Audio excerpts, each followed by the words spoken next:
You helped a lot of people as a doctor, as an educator,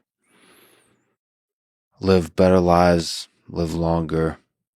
But you yourself are a mortal being. Do you think about your own mortality? Do you think about your death? Oh, are you afraid of death? Oh, I'm not. I've faced it. I've been close. Yourself? Yeah. How do you think about it? What wisdom do you gain from having come close to death? And the fact that the whole thing ends. It's liberating. It's very liberating. I mean, I'm serious. I was close, and not too long ago. And it was a sense of, this may be the way it ends. And I've done my best. It's not been perfect. And if it ends here, it ends here. The people around me are trying to do their best. And in fact, I got pulled out of it. But it didn't look like I was going to get pulled out of it. Are you ultimately grateful for the ride, even though it ends? Well, it's a little, I think so. If I know, you can't take the ride if you know it's going to end well. It's not the real ride. It's just a ride. But having gone through the whole thing, I definitely freed me of a sense of anxiety about death. And it said to me, do your best every day, because it's going to end sometime. So a quick and impossibly deep question, last question, about mortality. You've spoken about death as an interesting topic. Do you think about your own mortality? Yeah, every day. It's really scary. So what do you think is the meaning of life that mortality makes very explicit? So why are you here on Earth, Michael? What's the point of this whole thing? What does mortality in the context of the whole universe make you realize about yourself? Just you, Michael Stevens. Well, it makes me realize that I am destined to become a notion. I'm destined to become a memory. And we can extend life. I think there's really exciting things being done to extend life, but we still don't know how to protect you from some accident that could happen, some unforeseen thing. Maybe we could save my connectome and recreate my consciousness digitally, but even that could be lost if it's stored on a physical medium or something. So basically, I just think that embracing and realizing how cool it is that someday I will just be an idea and there won't be a Michael anymore that can be no, that's not what I meant. It'll just be what people they have to guess what I meant, and they'll remember me. And how I live on as that memory will maybe not even be who I want it to be. But there's something powerful about that. And there's something powerful about letting future people run the show themselves. I think I'm glad to get out of their way at some point and say, all right, it's your world now. So you, the physical entity, Michael, have ripple effects in the space of ideas that far outlives you in ways that you can't control, but it's nevertheless fascinating to think. I mean, especially with you can imagine an alien species when they finally arrive and destroy all of us would watch your videos to try to figure out what were the questions. But even if they didn't, I still think that there will be ripples. When I say memory, I don't specifically mean people remember my name and my birth date and have there's a photo of me on Wikipedia. All that can be lost, but I still would hope that people ask questions and teach concepts in some of the ways that I have found useful and satisfying. Even if they don't know that I was the one who tried to popularize it, that's fine. But if Earth was completely destroyed, burnt to a crisp, everything on it today, the universe wouldn't care. Jupiter's not going to go, oh no. And that could happen. So we do, however, have the power to, launch things into space to try to extend how long our memory exists. And what I mean by that is, we are recording things about the world and we're learning things and writing stories and all of this. And preserving that is truly what I think is the essence of being a human. We are autobiographers of the universe, and we're really good at it. We're better than fossils. We're better than light spectrum. We're better than any of that. We collect much more detailed memories of what's happening, much better data. And so that should be our legacy. And I hope that that's kind of mine too, in terms of people remembering something or having some kind of effect. But even if I don't, you can't not have an effect. Right. This is not me feeling like I hope that I have this powerful legacy. It's like no matter who you are, you will. But you also have to embrace the fact that impact might look really small, and that's okay. One of my favorite quotes is from Tessa the D'Urbervilles, and it's along the lines of the measure of your life depends on not your external displacement, but your subjective experience. If I am happy and those that I love are happy, can that be enough? Because if so, excellent.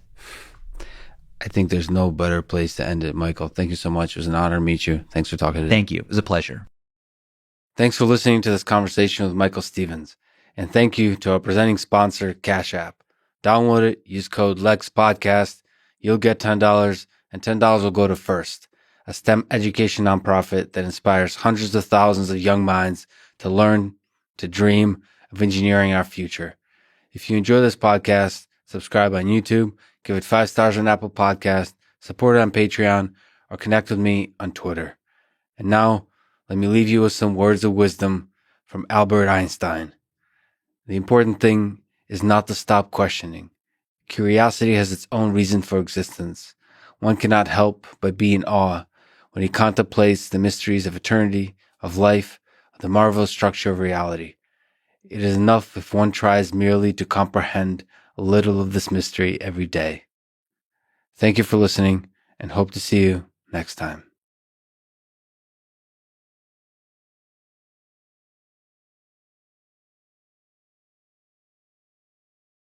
How important is mortality, finiteness, the fact that this thing ends to the creative process? So killing and war really emphasizes that, but in general, the fact that this thing ends. It does? It does. And shit. and on a serious note, do you think about your own mortality? Do you meditate on your own mortality when you think about the work you do? That's another great question, Lex. I'm 75, and I had breakfast in New York a few months ago with a friend of mine who's like my exact same age. And I said to him, Nick, do you ever think about mortality? And he said, every fucking minute of every day. And I was kind of relieved to hear that, because I do too. But I always have, I think. And I think, the fact of mortality is kind of gives meaning to life. I think that's why we want to create. That's why we want to make a mark of some kind, and the other aspect of it is what's on the other side of that mortality. I'm a believer in previous lives. So I sort of, the question I've never been able to answer among many, many others is like, why are we even here? Right. Why are we in the flesh? I like to believe that God or some force we're on some kind of journey. But I'm not sure why we were put in this world where the ground rules are, if you think about animal life, that you cannot live from one day to the next without killing and eating some other form of life. I mean, what a demented thing. Yeah.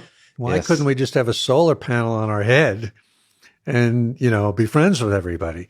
So I don't get what that was all about, but that's sort of the big issue. Have you read Ernest Becker's Denial of Death, for example? Ernest Becker's a philosopher that said that the fear of death is really the primary driver of everything we do. So Freud had what I would agree with that. So to you, you've always thought about your own mortality. Yes, definitely.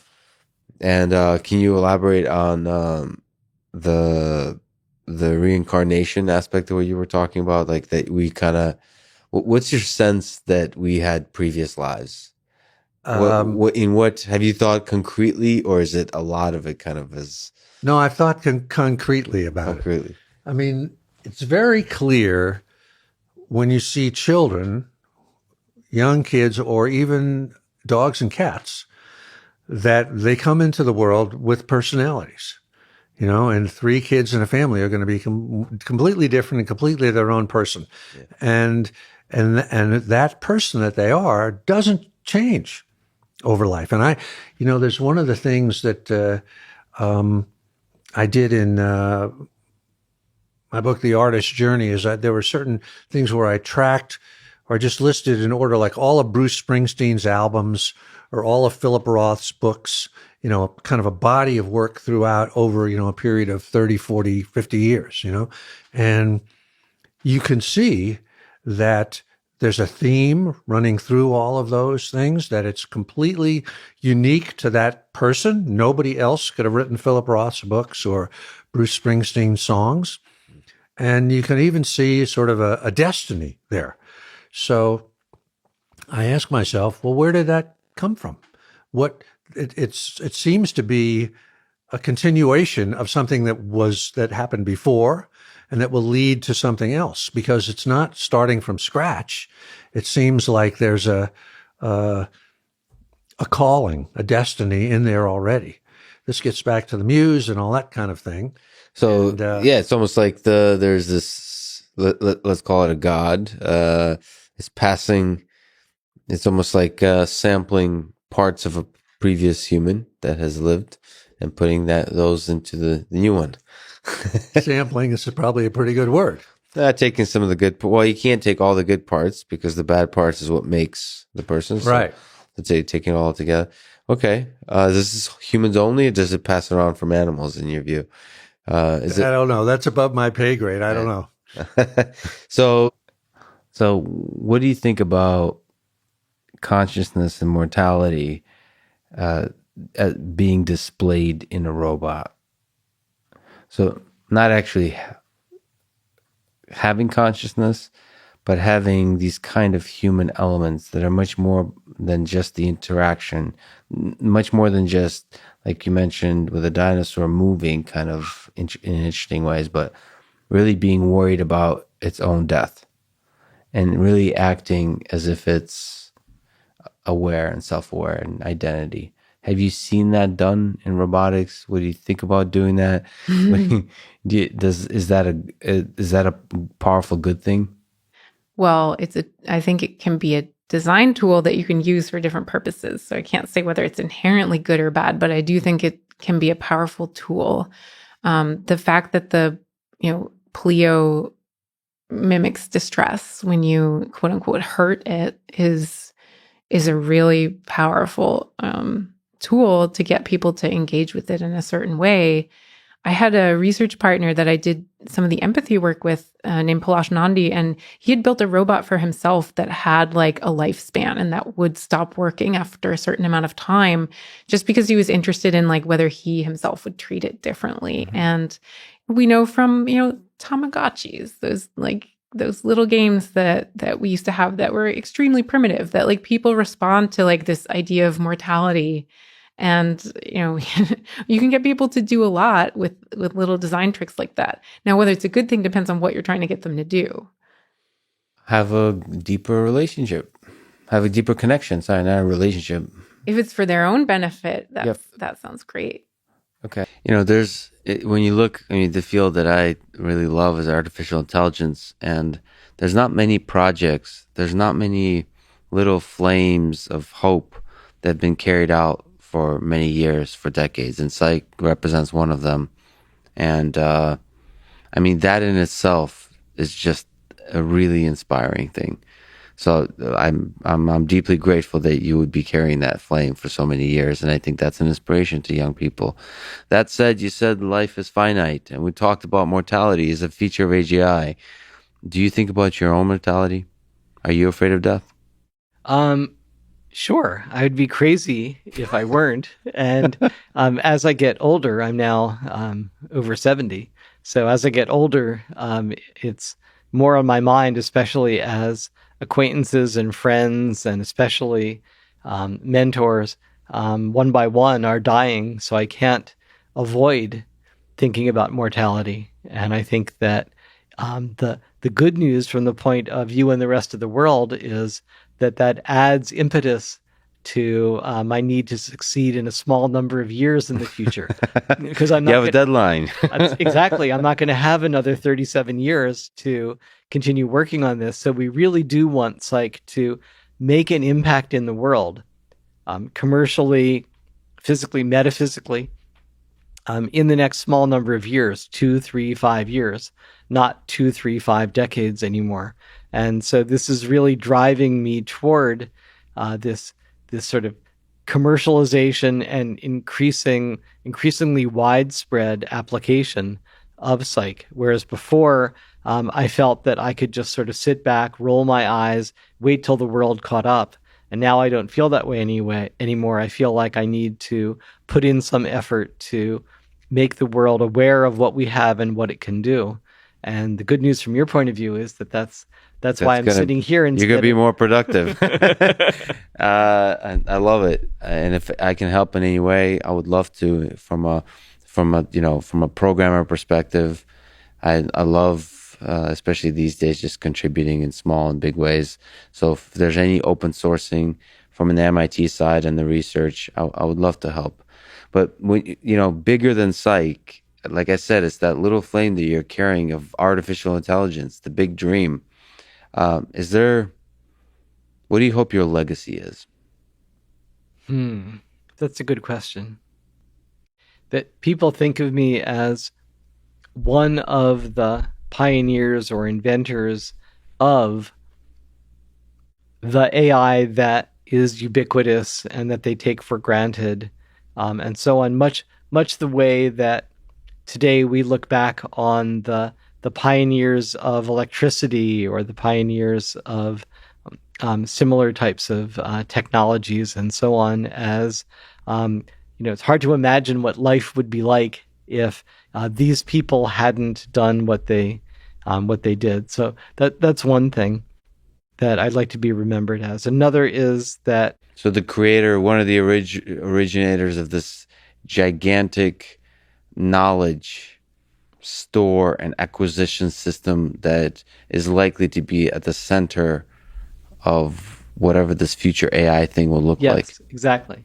And I'd also like to be remembered as someone who wasn't afraid to spend several decades on a project in a time when almost all of the other forces, institutional forces and commercial forces, are incenting people to go for short-term rewards.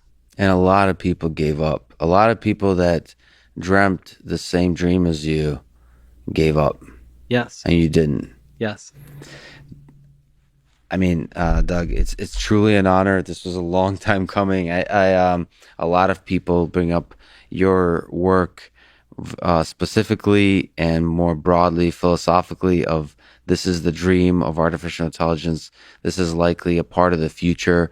We're so sort of focused on machine learning applications, all that kind of stuff today. But it seems like the ideas that Psych carries forward is something that will be at the center of this problem that we're all trying to solve, which is the problem of intelligence, emotional and otherwise. So thank you so much. It's such a huge honor that you would talk to me and spend your valuable time with me today. Thanks for talking. Thanks, Lex. It's been great.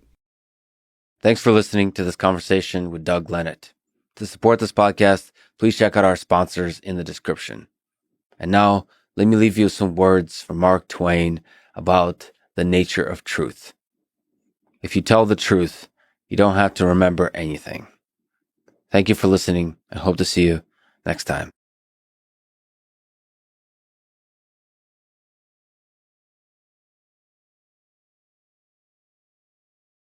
So we talked quite a bit about the end of the world and how we're both optimistic about us figuring our way out. Unfortunately, for now at least, both you and I are going to die one day, way too soon. Mm-hmm. First of all, that sucks. It does. I mean, one, I'd like to ask if you ponder your own mortality. How does that kind of, what kind of wisdom, insight does it give you about your own life? And broadly, do you think about your life and what the heck it's all about? Yeah, with respect to pondering mortality, I do try to do that as little as possible because there's not a lot I can do about it. But it's inevitably there. Yeah. And I think that what it does, when you think about it in the right way, is it makes you realize how unbelievably rare and precious the moments that we have here are, and therefore how consequential the decisions that we make about how to spend our time are. You know, like, do you do those 17 nagging emails, or do you have dinner with somebody who's really important to you who you haven't seen in 3.5 years? If you had an infinite expanse of time in front of you, you might well rationally conclude, I'm going to do those emails because collectively they're rather important. And I have tens of thousands of years to catch up with my buddy, Tim. Mm-hmm. But I think the scarcity of the time that we have helps us choose the right things if we're tuned to that. And we're attuned to the context that mortality puts over the consequence of every decision we make of how to spend our time. That doesn't mean that we're all very good at it. It doesn't mean I'm very good at it. But it does add a dimension of choice and significance to everything that we elect to do. It's kind of funny that you say you try to think about it as little as possible. I would venture to say you probably think about the end of human civilization more than you do about your own life. You're probably right. Because that feels like a problem that could be solved. Right. And whereas the end of my own life can't be solved. Well, I don't know. I mean, there's transhumanists who have incredible optimism about, you know, near or intermediate future therapies that could really, really change human lifespan. I really hope that they're right, but I don't have a whole lot to add to that project because I'm not a life scientist myself. So I'm in part also afraid of immortality, not as much, but close to as I'm afraid of death itself. So it feels like the things that give us meaning because of the scarcity that surrounds it. Agreed. I'm almost afraid of having too much of stuff. Yeah. Although if there was something that said this can expand your enjoyable well-span or lifespan by 75 years, I'm all in.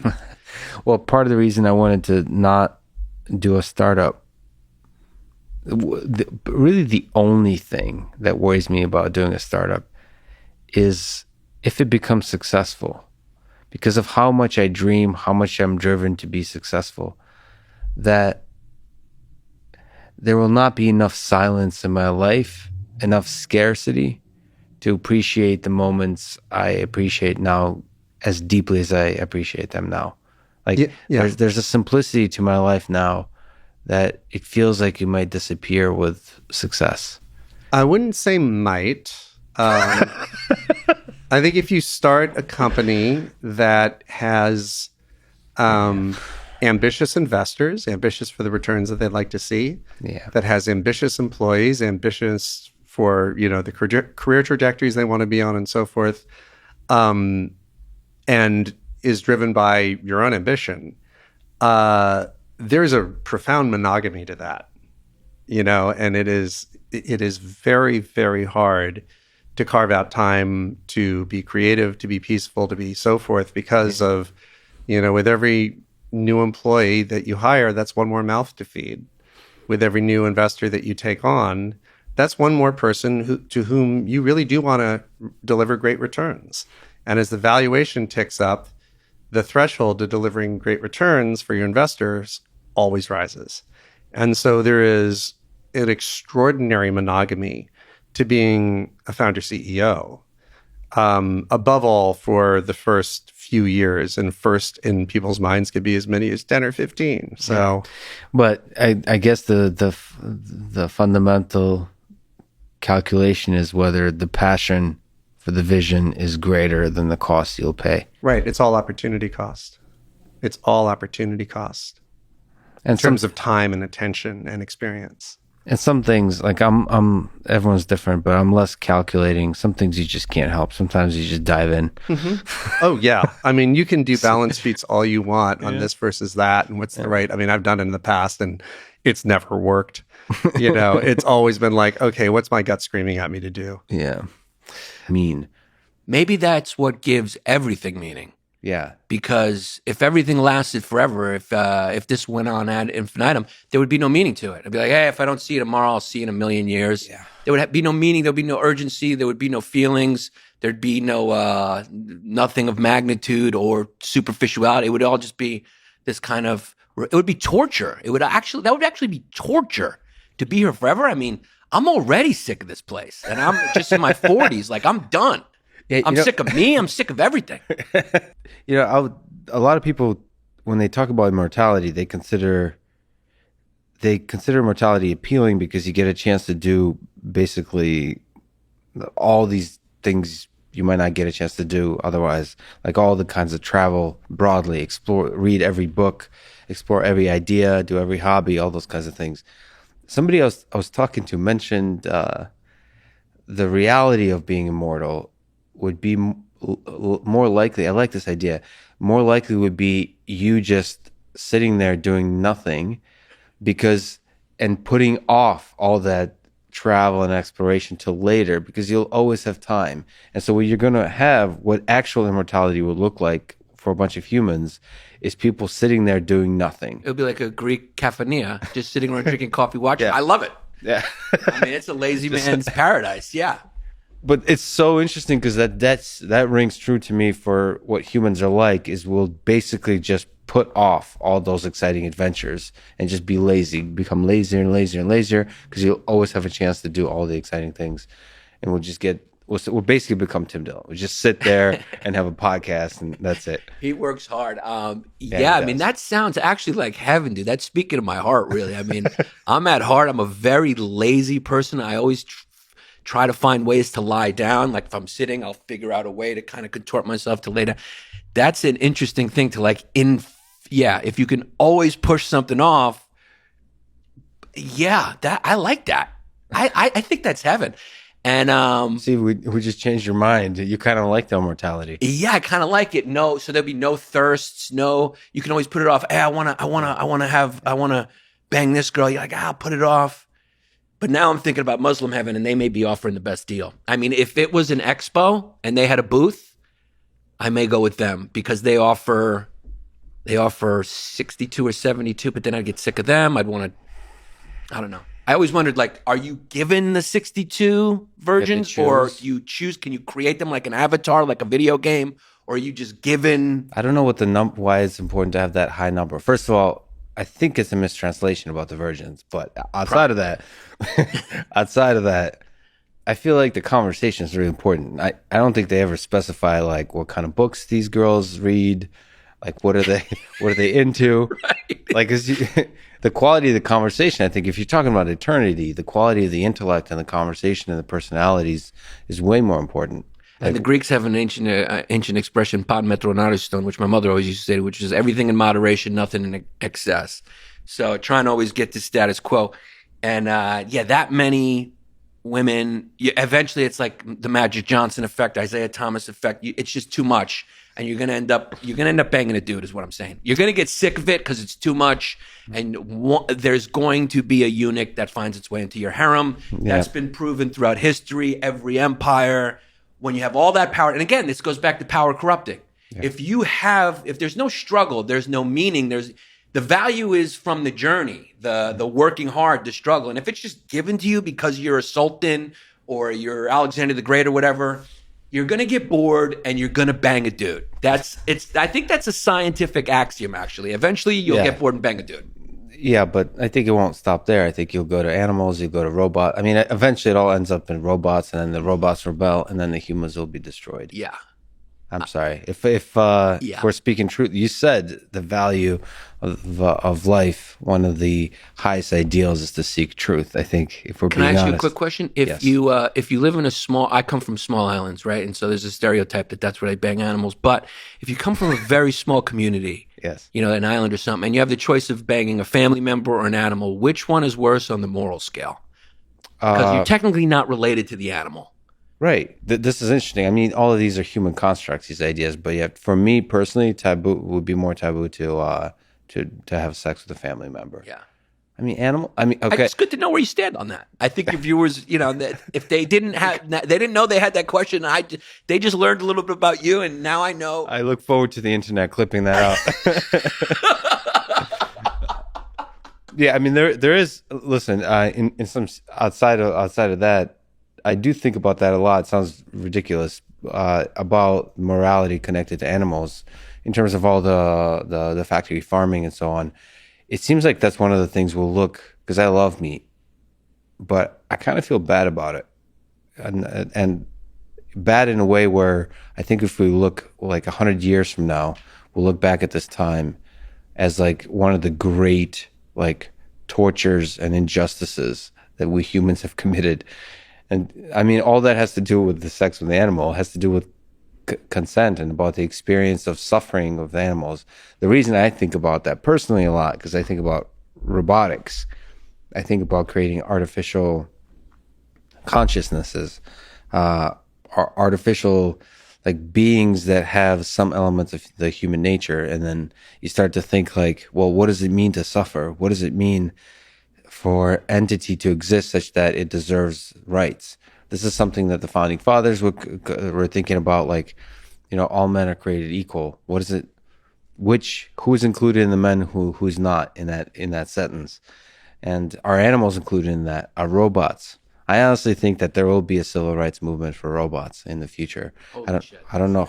Is that the Turing test? The way you try to? Is that what they call it? Where you're trying to see if a AI can think like a human or whatever, or feel like a human?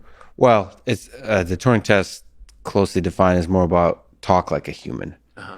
So you can imagine systems that are able to, you can have a conversation like this, and I would be a robot, for example.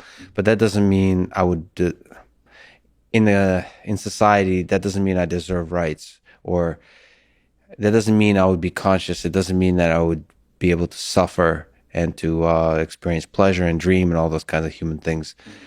The question isn't whether you're able to talk, which is passing the Turing test. The question is whether you're able to feel, to be. I go back to suffering. The thing that our documents protect us against is suffering. Like, we don't want humans to suffer, and if a robot can suffer, that discussion starts being about, like, well, shouldn't we protect them? Mm-hmm. Currently, we don't protect animals. We protect dogs. There's laws. There's actual legislation that protects dogs for torture. Places. You mentioned your dad. He passed away a year and a half ago. Yeah. What did you learn from him? I love my dad. I would say my dad was my hero. He was just my dad really embodied those values, and I think for better or worse, it's made me who I am. My dad was a painter. He was a lawyer. He was a lieutenant in the military.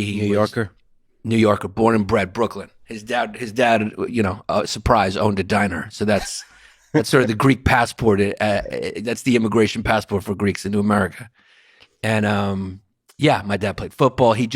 My dad did what he wanted. He lived as he wanted at all costs, and I think I got that from him. For better or worse, I think it's hurt me in my pursuits. If you consider money and fame to be paramount, I've always done what I wanted, and if I stopped wanting to do it, I just stopped doing it. And I think I got that from my dad. So maybe for better or worse, that's what I learned from him. But that's a real currency, feeling like you're in love with what you're doing when you're doing it. Maybe perhaps that's worth more than money. I don't know. You miss him? Yeah, every day. But I'm happy that he got 91 years. It's very rare. I mean, he smoked for 60 years.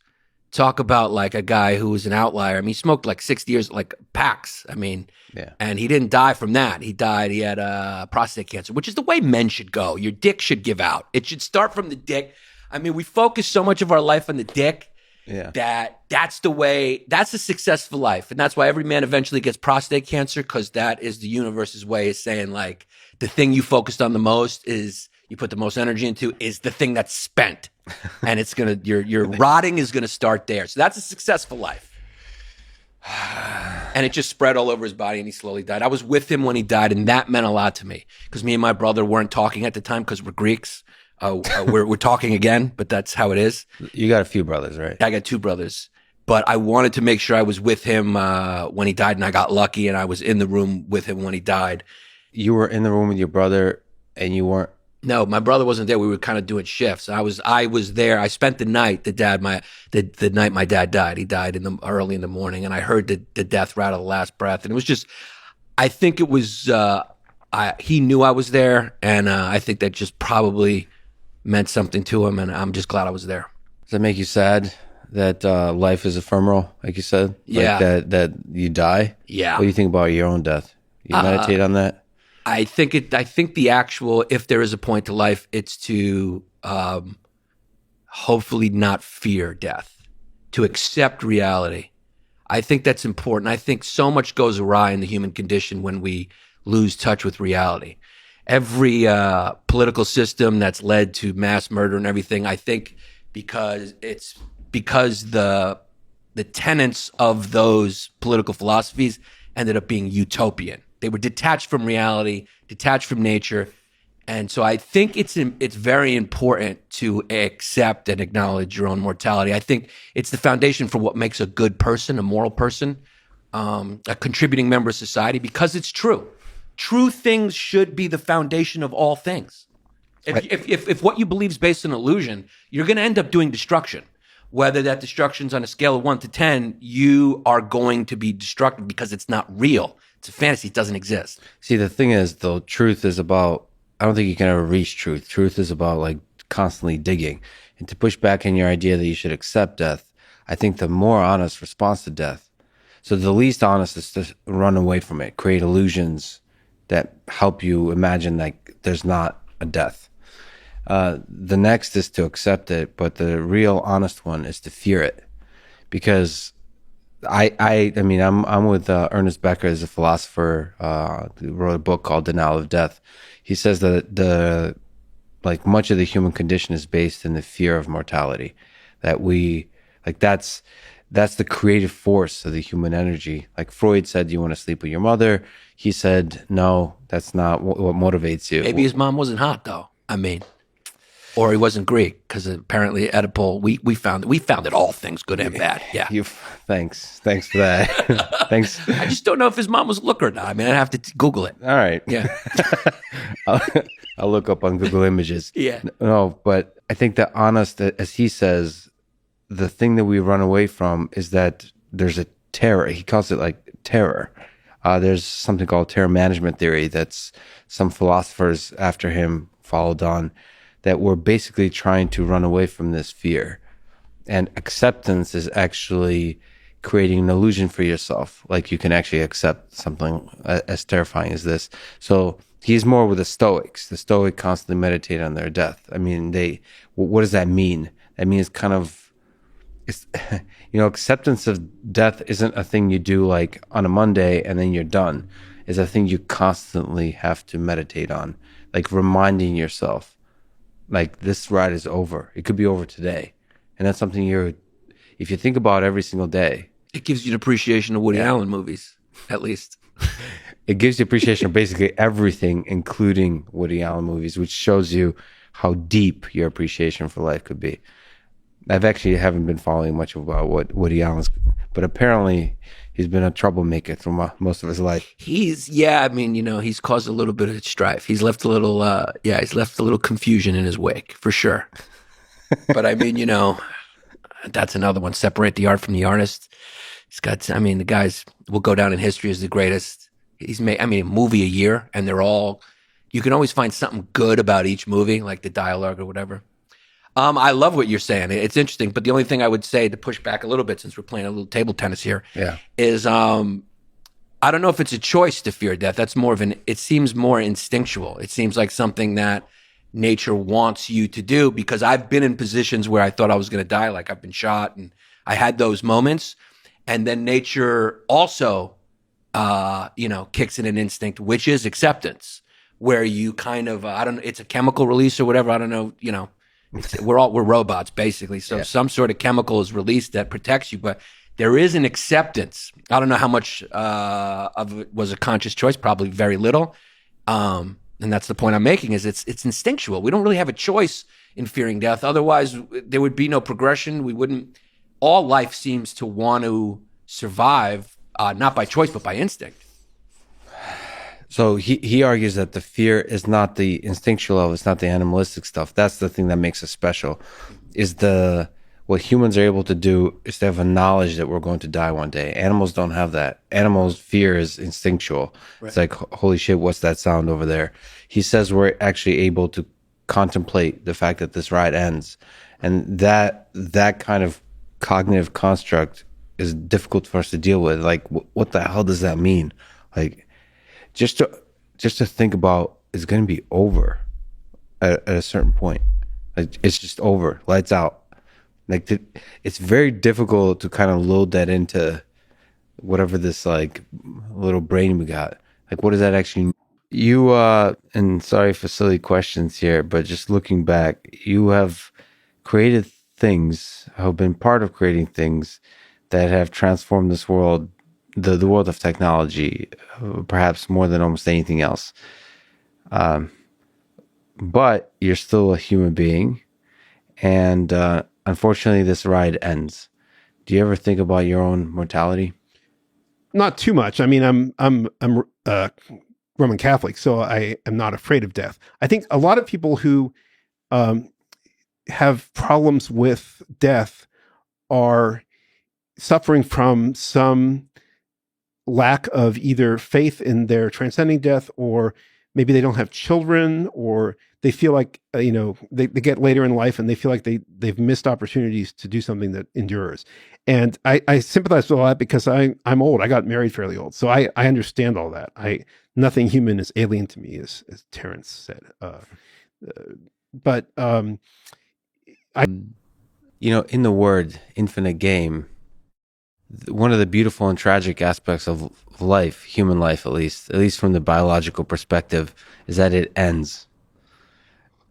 So sadly, it's to some people, finite. It's tragic to some people, or is it ends? It ends. I think some people believe that it ends on the day you die, and some people think it continues on. There's a lot of different ways to think what continues on even looks like. But let me drag it back to the personal, which is how do you think about your own mortality? Are you afraid of death? How do you think about your own death? I definitely haven't accomplished everything I want to contribute to. I would like more time on this earth to keep working towards that vision. Do you think about the fact that it ends for you? Are you cognizant of Of course, I'm cognizant of it. I mean, aren't we all? I don't dwell on it. I'm aware of it. I know that my life is finite, and I know that I have a certain amount of time left on this planet, and I'd like to make that time be valuable. Some people would think that ideas kind of allow you to have a certain kind of immortality. Yeah.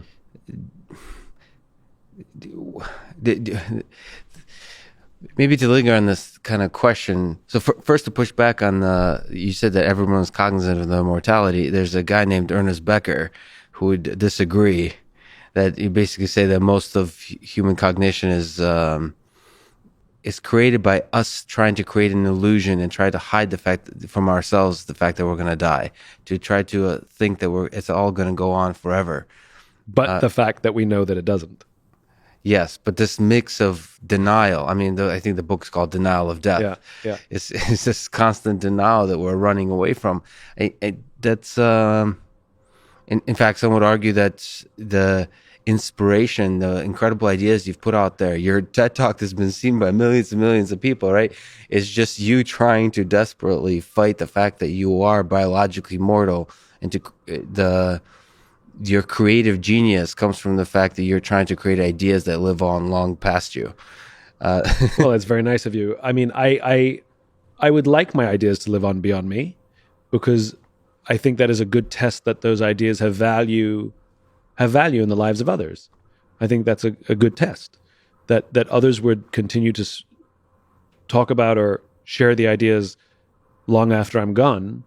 I think is perhaps the greatest compliment one can get for one's own work. But I don't think it's my awareness of my mortality that drives me to do it.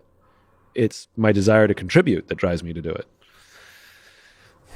It's the optimist vision. It's the pleasure and the fulfillment you get from inspiring others. It's as pure as that.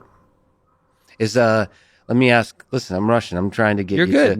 I'm enjoying it. Get you into these dark areas. You're good. I'm enjoying it. Is the ego tied up into it somehow? So your name is extremely well known.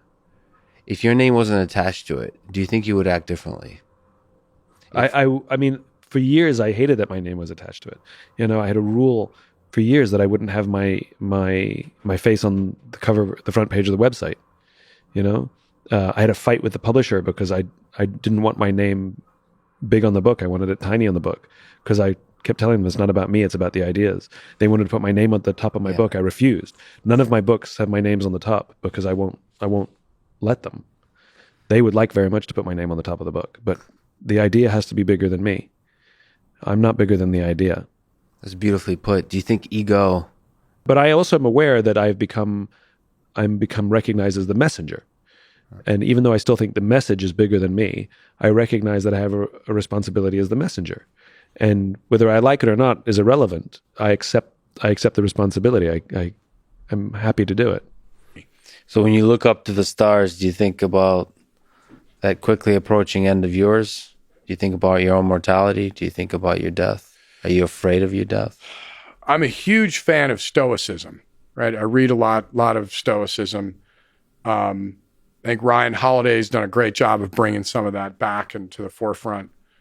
It's just really thought-provoking to me, and Rings, a lot of it, Rings just hits me and says, I think that's right. And that memento mori thing, which is, hey, we're all going to die, so you should contemplate it. There's a finality to this thing. And so I think if you can rightly frame that between fretting about it every day and being afraid and being so laissez-faire that you think, you're going to live forever, it'll influence some of the decisions you make. It'll influence the way you attack things, and hopefully the way that you live your life. So yes, I wouldn't say I obsess over it, and I wouldn't say it's omnipresent, but because I read a lot of Stoicism, and just I think it's right to pause and say, who knows, right? There's going to be an expiration date. And if it happened tomorrow, have I done the things I wanted to do? And am I the person I wanted to be? And I think it's important along the way to check those things. Yeah, I try to make sure that I actually visualize this, that I'm okay dying at the end of the day, at the end of each day. Like, if this is the last thing I do in my life is talking to you. Oh, good Lord. I'm happy. I know you're joking, but I'm happy I get to live the life I do, and I think memento mori. I think the Stoics have it right. So you have it right in saying, meditate on death enough to remember that this ride ends pretty quickly, to help you appreciate every day and the people you love, the people close to you, and the cool shit that you're doing in your life, the cool shit you're creating, and the fact that you, Mr. Thomas Tull, are playing with the motherfucking Rolling Stones tomorrow. You are the man in so many disciplines, so respected, so successful. It's truly an honor that you sit down and talk with me today. Thomas, thank you so much for showing up in Texas and for talking on this silly little podcast. Oh, it's great, man. I'm a huge fan of the show and have had a great time hanging with you, and really appreciate it. Thanks for listening to this conversation with Thomas Tull. To support this podcast, please check out our sponsors in the description. And now, let me leave you with some words from Mick Jagger and the Rolling Stones. You can't always get what you want, but if you try sometimes, you might find you'll get what you need. Thank you for listening, and hope to see you next time.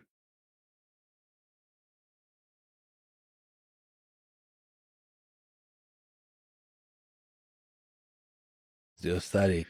And my own dreams are in creating robots and artificial intelligence systems that a human can love. And I think there's something about mortality and fear of mortality that is essential for implementing in our AI systems. Yeah. And so maybe can you comment on that? Like, well,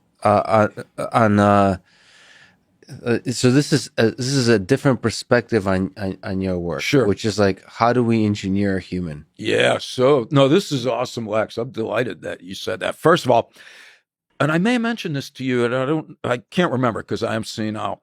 When you first contacted me, yeah, I had just been told I have to learn more about your work because I'm working with some very talented people in New York, and they're writing a screenplay for a movie about an artificial intelligence. It's a female AI. Mm-hmm. It's set in like 30 years in the future. And basically, the little twist, this is how I had to read Heidegger. So these people call me and they're like, we're making a movie. It's based on Becker and your work and Heidegger and this other philosopher, Levinas, and then another philosopher, Silvia Benso, who's an Italian philosopher. Mm-hmm. And the long short story is the movie is about supposedly the most advanced artificial intelligence entity, an embodied one, mm-hmm. And who... Human form, yeah. Who finds out, who is having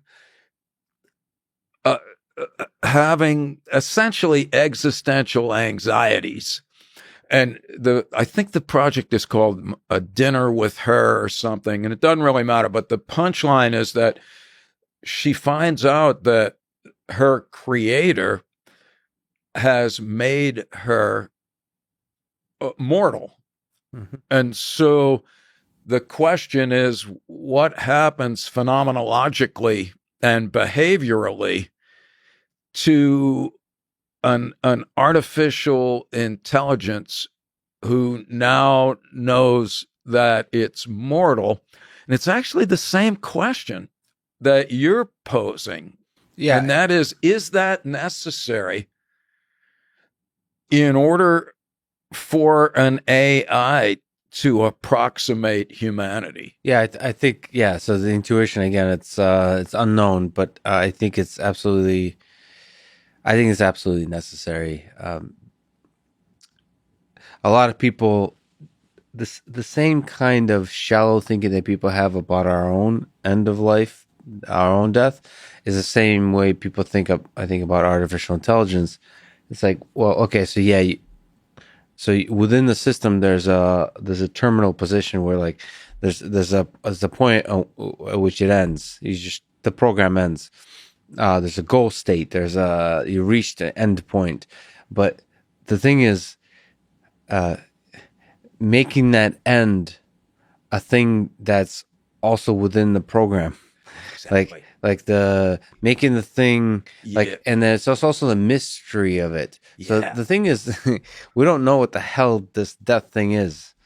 I mean, it's not like the program doesn't give us information about the meaning of it all. Exactly. And that's where the terror is. It feels like, I mean, in the language that you would think about is the terror of this death, or like anticipation of it, or thinking about it, is the creative force that builds everything. Right. And that feels like that feels really important to implement. Again, it's very difficult to know how to do technically currently, but it's important to think about. What I find is, you mentioned like screenplays and so on, is sci-fi folks and philosophers are the only ones thinking about it currently. And that's what these folks have convinced me. Yeah. And engineers aren't, which is, I get, most of the things I talk about, I get kind of, people roll their eyes from the engineering perspective. Not these folks. They're like, because I saw your name and they're like, wait a minute, I've just seen that. They're like, here's someone you should check out. Yeah. So this was a delightful confluence. Yeah, I was a huge fan of your work and Ernest Becker, and it's funny that not enough people are talking about it. Yeah, I don't know what to do with that. I think that there's a possibility to create real, deep, meaningful connections between AI systems and humans. Absolutely. And I think some of these things of fear of mortality are essential. Essential for the element of human experience. I don't think it might be essential to create general intelligence, like very intelligent machines, but to create a machine that connects to a human in some deep way. What's your view, not to make me the interviewer, but what's your view about machine ethics? Can you imagine an ethical AI without some semblance of finitude, let's say? Well, I think ethics is there's a trolley problem that's often used in the work that I've done at MIT. Green. With autonomous vehicles in particular. Oh, yeah. That people, I think they offload, they ask, like, how would a machine deal with an ethical situation that they themselves, the humans, don't know how to deal with? Exactly. And so I don't know if a machine is able to do a better job on difficult ethical questions, but I certainly think to behave properly and effectively in this world, it needs to be have a fear of mortality and like be able to even dance. Because I don't think you can solve ethical problems, but you have to. I think like ethics is like a dance floor, and you have to dance properly with the rest of the humans. Like if people are dancing tango, you have to dance in the same kind of way. And for that, you have to have a fear of mortality. Like I think of more practically speaking, I said autonomous vehicles, like the way you interact with pedestrians fundamentally has to have a sense of mortality. So when pedestrians cross the road, now I've watched certainly 100+ hours of pedestrian videos. There's a kind of social contract where you walk in front of a car and you're putting your life in the hands of another human being. Yes, that's right. And like death is in the car. In the game that's being played, death is right there.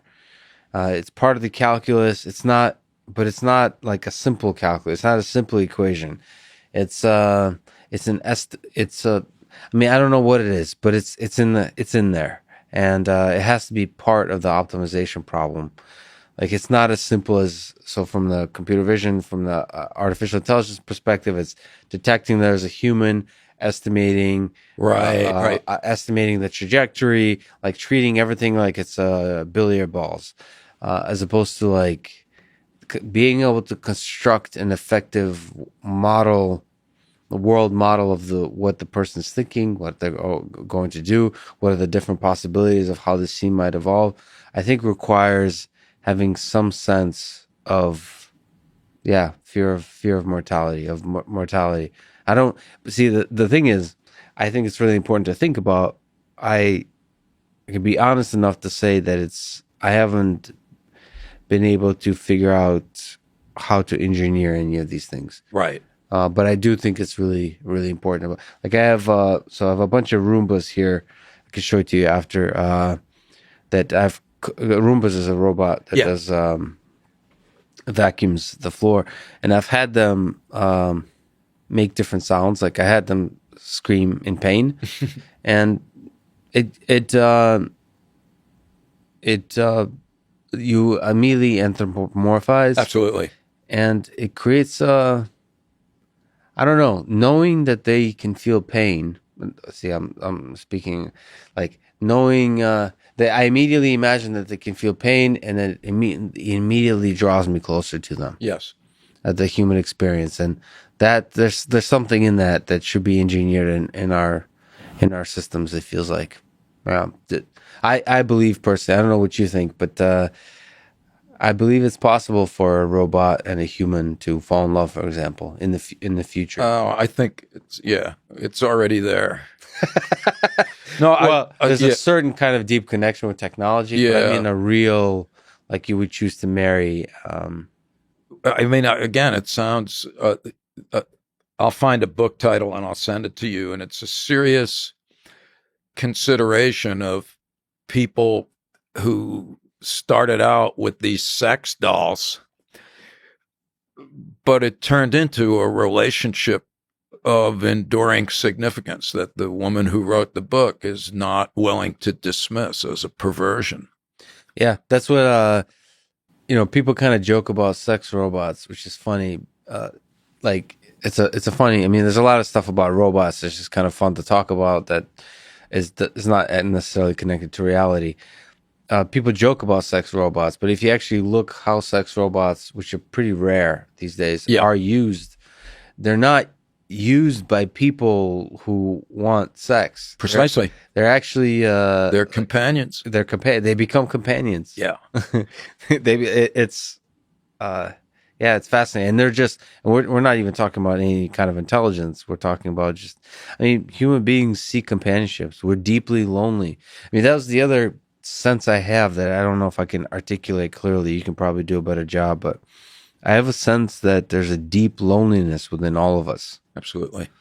In the face of death, it feels like we're alone. So, what drew me to the existential take on things, Lex, was the who is it? Rollo May and Erwin Yalom write about existentialism, and they're like, look, there's different flavors of existentialism, but they all have in common, 4 universal concerns. The overriding one is about death, and that next is choice and responsibility. The next one is existential isolation. And they're like, that's one of the things about consciousness, and the last one is meaninglessness. But the existential isolation point is, we are, by virtue of consciousness, able to apprehend that unless you're a Siamese twin, you are fundamentally alone. And because it is claimed, it's Eric Fromm in a book called Escape from Freedom. He's like, look, you're smart enough to know that the most direct way that we typically communicate with our fellow human beings is through language. But you also know that language is a pale shadow of the totality of our interior phenomenological existence. Therefore, there's always going to be times in our lives where, even under the best of circumstances, you could be trying desperately to convey your thoughts and feelings, and somebody listening could be like, yeah, I get it. And you're like, you have no fucking idea what I'm talking about. Yeah. So you can be desperately lonely in a house where you live with 10 people in the middle of Tokyo where there's millions. Yeah, it's the Great Gatsby. Yeah, you could be alone. Precisely. In a big party. Yeah, exactly. Pursuing them. It's such a fascinating idea. I have to think about a lot about the experiments you've done and that you've inspired, about the fact that death changes the way you see a bunch of different things.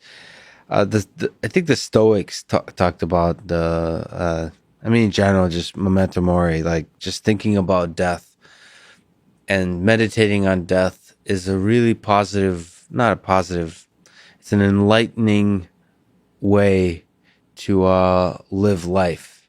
So what do you think about that at the individual level?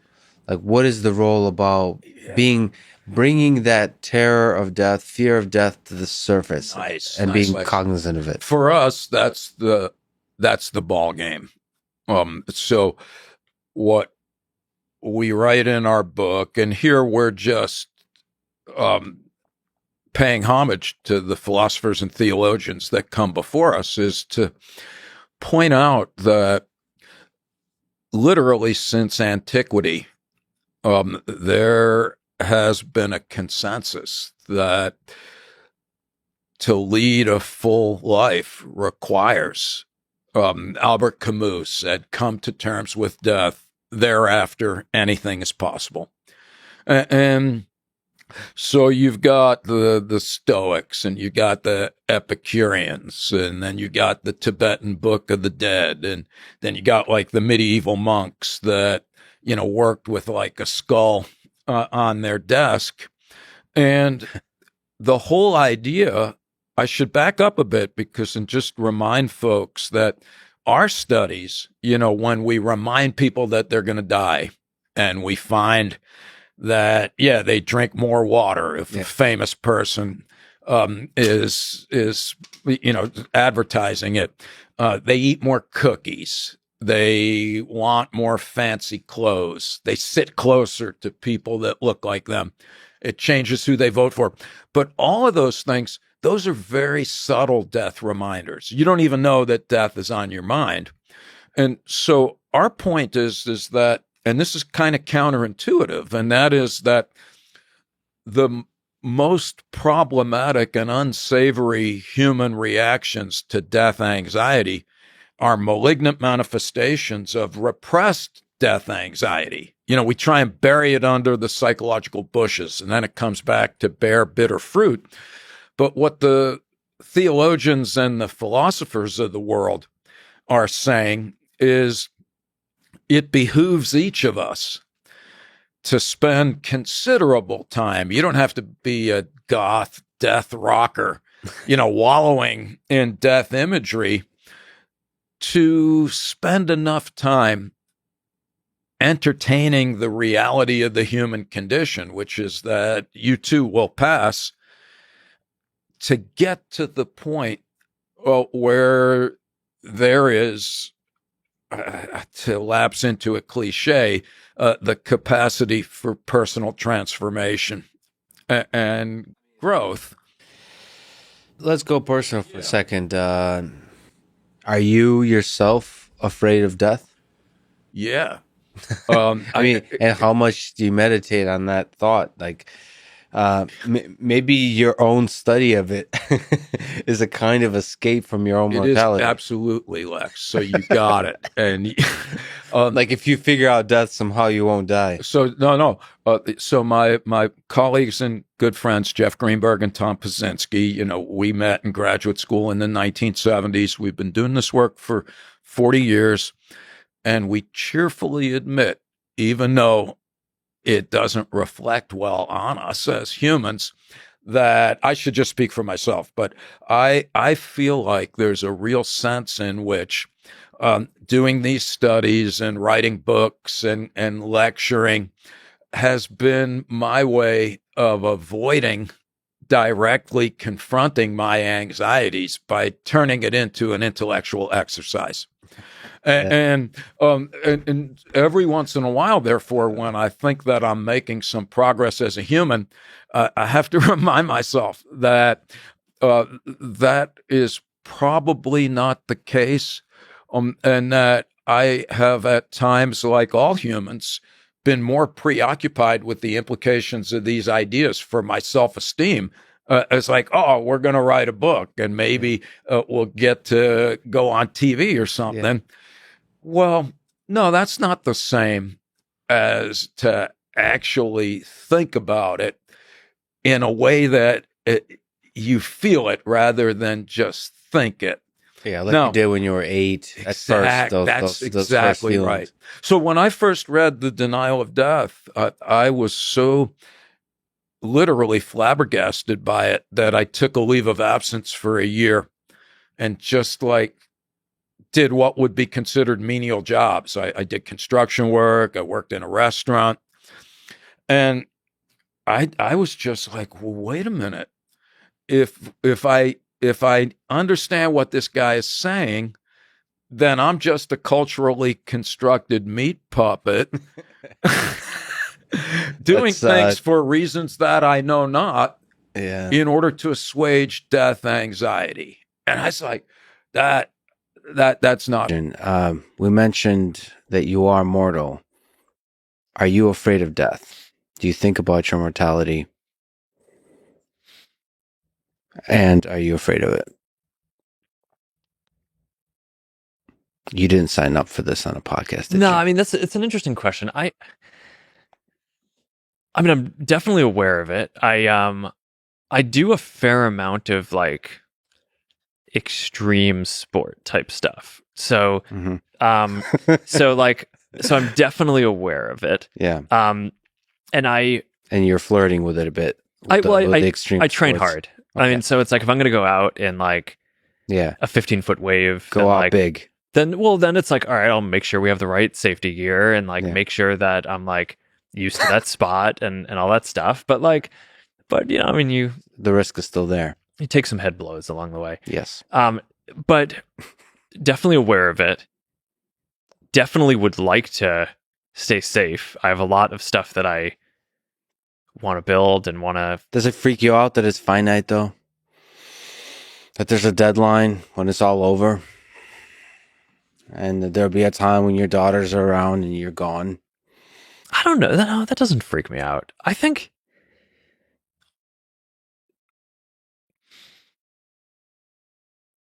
constraints are helpful. Yeah. The finiteness is makes ice cream taste more delicious somehow. The fact that it's going to be over. There's something about that with the metaverse too.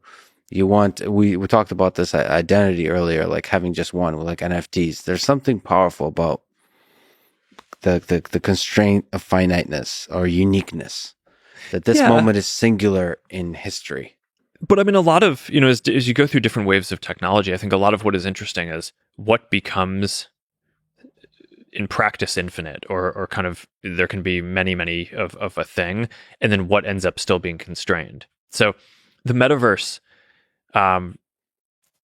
should hopefully allow a very large number, or maybe, you know, in practice, hopefully close to an infinite amount of expression and worlds, but we'll still only have a finite amount of time. Yes. I think, I mean, living longer, I think, is good.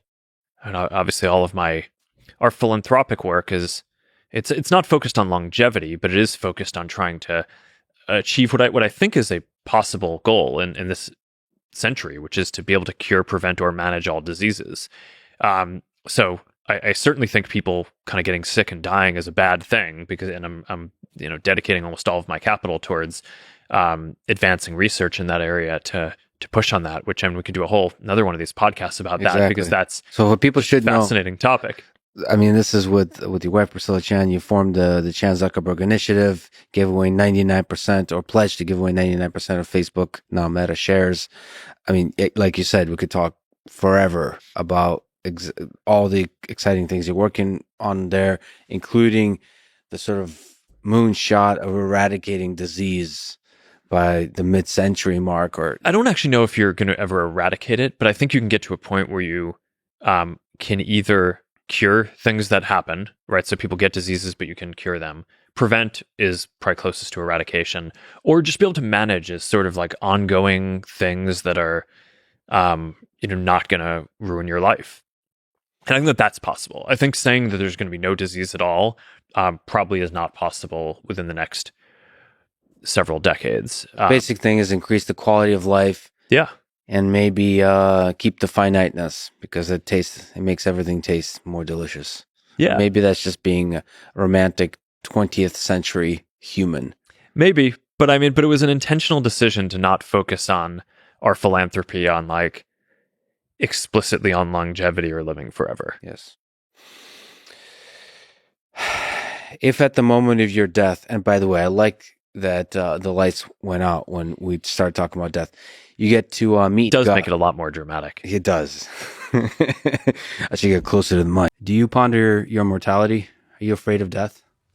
I do think about it sometimes. I mean, it does pop into my head sometimes. Just the fact that, I'm 53. So if everything goes great, I have less than 50 years left. You know, if everything goes great, like no car accidents, no injuries. But it could happen today. This could be your last day. Could be. That's kind of a stoic thing to meditate on death. There's a bunch of philosophers, Ernest Becker and Sheldon Solomon. They believe that death is at the core of everything. Wrote this book, Warm at the Core. So does that come into play in the way you see the world? I think having a sense of urgency is very beneficial, and understanding that your time is limited can aid you greatly. I think knowing that this is a temporary time, that we have finite lifespans, I think there's great power in that, because it motivates you, it gets you going. I think being an immortal, living forever, would be one of the most depressing things, particularly if everybody else was dying around you. And I think one of the things that makes life so interesting and fascinating is that it doesn't last. You know, that you really get a brief amount of time here. And really by the time you're just starting to kind of figure yourself out, who you are and how not to screw things up so bad, it's like time's up. On a personal note, you were diagnosed with breast cancer in 2014. What did facing your mortality make you think about? How did it change you?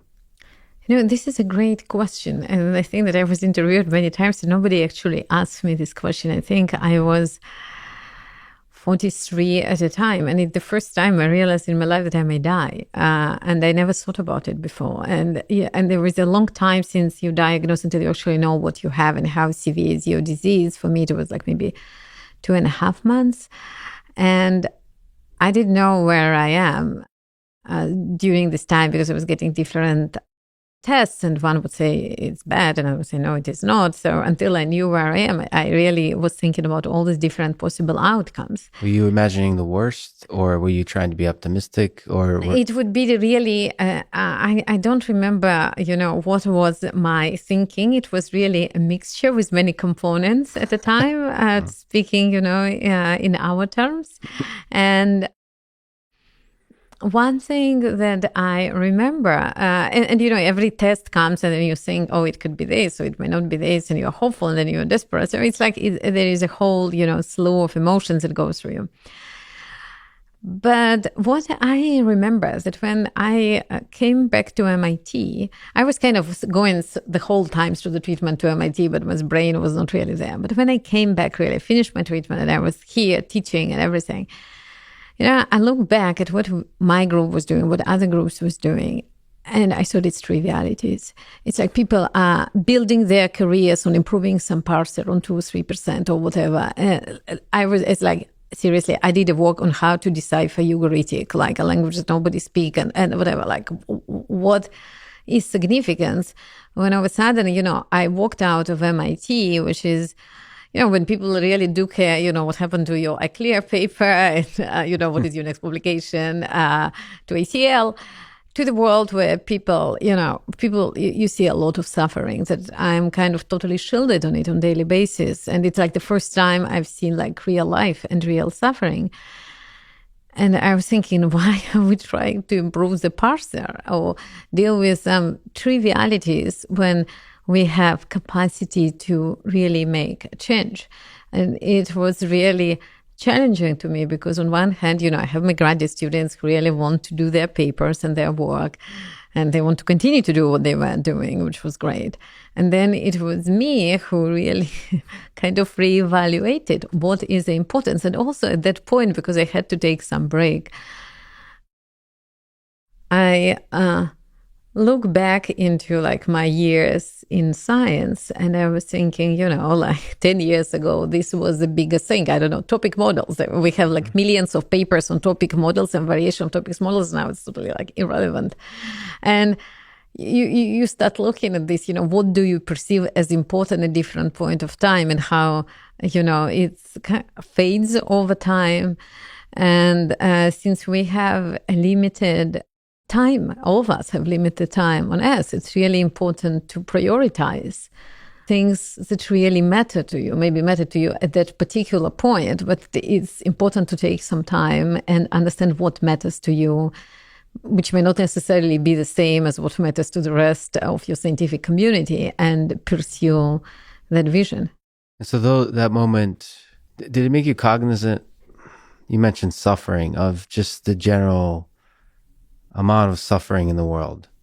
Is that what you're referring to? So as opposed to topic models and specific detailed problems in NLP, did you start to think about other people who have been diagnosed with cancer? Is that the way you started to see the world, perhaps? Oh, absolutely. And it actually creates, because for instance, there is parts of the treatment where you need to go to the hospital every day. And you see, the community of people that you see, and many of them are much worse than I was at a time. And you all of a sudden see it all. And people who are happier someday just because they feel better. And for people who are in our normal realm, you take it totally for granted that you feel well, that if you decide to go running, you can go running, and you can, you're pretty much free to do whatever you want with your body. Like I saw like a community, my community became those people. And I remember one of my friends, Dina Katabi, took me to Prudential to buy me a gift for my birthday. And it was like the first time in months that I went to to see other people. And I was like, wow, first of all, these people, they're happy and they're laughing and they're very different from these other my people. And second, I was thinking, are they totally crazy? They're like laughing and wasting their money on some stupid gifts. And they may die. They already may have cancer, and they don't understand it. So you can really see how the mind changes. That you can see that, before that you can ask, didn't you know that you're going to die? Of course I knew, but it was a kind of a theoretical notion. It wasn't something which was concrete. And at that point, when you really see it and see how little means sometimes the system has to help them, you really feel that we need to take a lot of our brilliance that we have here at MIT and translate it into something useful. Yeah. And useful can have a lot of definitions, but of course, alleviating suffering, trying to cure cancer is a beautiful mission. So just come up. So if you could live forever, would you? I think so, yeah. So you don't think mortality is the thing that makes life meaningful? Would your life be 4 times as meaningful if you died at 25? So this goes to infinity. I think you and I, that's really interesting. So what I said is infinite, not 4 times longer. Mm-hmm. I said infinite. So the actual existence of the finiteness, the existence of the end, no matter the length, is the thing that may sort of, from my comprehension of psychology, it's such a deeply human, it's such a fundamental part of the human condition, the fact that we're mortal, that the fact that things end, it seems to be a crucial part of what gives them meaning. I don't think, at least for me, like, it's a very small percentage of my time that mortality is salient, that I'm like aware of the end of my life. What do you mean by me? I'm trolling. Is it the ego? Is it the id? Or is it the superego? So you're the reflective self, the Wernicke's area that puts all this stuff into words. Yeah, a small percentage of your mind that is actually aware of the true motivations that drive you. But my point is that most of my life I'm not thinking about death, but I still feel very motivated to like make things and to like interact with people, yes, like experience love or things like that. I'm very motivated, and it's strange that motivation comes while death is not in my mind at all. And this might just be because I'm young enough that it's not salient. Or it's in your subconscious, or that you constructed an illusion that allows you to escape the fact of your mortality by enjoying the moment, sort of the existential approach to life. Could be. Gun to my head, I don't think that's it. Right? Yeah. Another sort of way to say gun to the head is sort of the deep psychological introspection of what drives us. I mean, that's... in some ways, to me, I mean, when I look at math, when I look at science, it's a kind of an escape from reality, in a sense that it's so beautiful It's such a beautiful journey of discovery that it allows you to actually, it allows you to achieve a kind of immortality of explore ideas and sort of connect yourself to the thing that is seemingly infinite, like the universe, right? That allows you to escape the limited nature of our bodies, of our existence. What else would give this podcast meaning? That's right. If not the fact that it will end. This place closes in 40 minutes. And it's so much more meaningful for it. How much more I love this room because we'll be kicked out. So I understand just because you're trolling me doesn't mean I'm wrong. So, but I take your point. I take your point. Boy, that would be a good Twitter bio. Just because you're trolling me doesn't mean I'm wrong. Yeah. And sort of difference in backgrounds. I'm a bit Russian, so we're a bit melancholic and seem to maybe assign a little too much value to suffering and mortality and things like that. Makes for a better novel, I think. Oh yeah, you need some sort of existential threat to drive a plot. You mentioned you lost your father-in-law last week. Do you think about mortality? Do you think about your own mortality? Are you afraid of death? I don't think about my own mortality that much, which is probably a good thing. I think death will be bad. I wouldn't say I'm afraid of it. For me, the worst thing about death is not knowing how the human story turns out.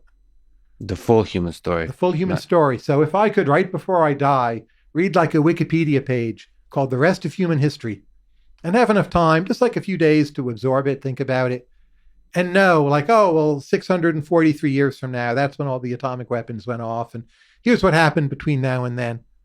I would feel much better dying. But that's not how it's going to be, right? That's unlikely. It's almost like the Hitchhiker's Guide. They kind of have, what is it? They have a 1 or 2 sentence description of what goes on Earth. It's kind of interesting to think if there's a lot of intelligent civilizations out there that in the big encyclopedia that describes the universe, humans will only have 1 sentence, maybe Probably 2. True. Yeah. But it's the only one I can read and understand, right? And it may be hard to understand the human one past a number of centuries. Yeah, with AI. Yes. Like how many years from now will reading Wikipedia be like trying to read Chaucer? Which I almost can do, but I actually can't. I need a translation. Probably you can't do it at all. Yeah. I mean, maybe reading will be outdated. It might be a very silly notion. Maybe we're fundamentally, like we think language is fundamental to cognition, but it could be something visual or to something totally different that we'll plug in. Neuralink or, yeah. What do you think it means to live for a very long time? Let's say if it's 200 years we're talking about, or 1,000 years. There's some sense you could argue that there is immortal organisms already living on Earth, like there's bacteria. So there's certain living organisms that in some fundamental way do not die because they keep replicating their genetic information. They keep like cloning themselves. Is it the same human if we can somehow persist the human mind, like clone certain aspects and just keep replacing body parts? Do you think that's another way to achieve immortality?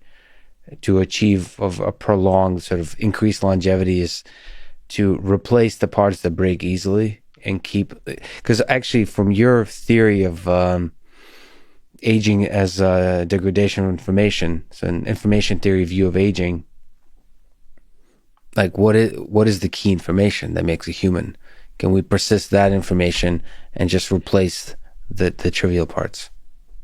Yeah, I mean, the short answer is yes. We're already replacing body parts, but what makes us human is our brain. Everything else is suboptimal except our brain. The ability to replace actual neurons is really hard, right? I think it might be easier to upload rather than replace neurons because they're so tight. It's such a network, and just perturbing the system. Mm-hmm. You know, it's Schrodinger's cat. You change everything once you get in there. The problem is, well, I guess the solution, let me go to the solution. That's more interesting. What we're learning is that if you reverse the age of nerve cells, it looks like they get their memories back. Mm-hmm. Right? So the memories are not lost. They're just that the cells don't know how to interpret them and function correctly. And this is one of the things we're studying in my lab. If you take an old mouse that has learned something when it was young, but forgotten, does it get that back? And all evidence points to that being true. So I'd rather go in and rejuvenate the brain as it sits rather than replace individual cells, which would be really hard. What do you think about like efforts like Neuralink, which basically, you mentioned uploading, are trying to figure out, so creating brain-computer interfaces that are trying to figure out how to communicate with the brain. But one of the features of that is trying to record the human brain more and more accurately. Do you have hope for that to, of course, it will lead to us better understanding from a neuroscience perspective the human mind, but do you have hope for it increasing longevity in terms of how it's used? I think that it can help with certain diseases. But I see, at least within our lifetime, that's the best use of it, is to be able to replace parts of the body that are not functioning, such as the retina and other parts, the visual cortex back here. That's going to be doable. In terms of longevity, maybe we could put something on the hypothalamus and start secreting those hormones and get that back. Ultimately, I think the best way to preserve the brain is going to be to record it, but also I think it's going to require death, unfortunately, to then do very detailed scans, even if you have enough time and money, atomic microscopy, and rebuild the brain from scratch. Rebuild from scratch, yeah. I mean, we are living more and more in a digital world.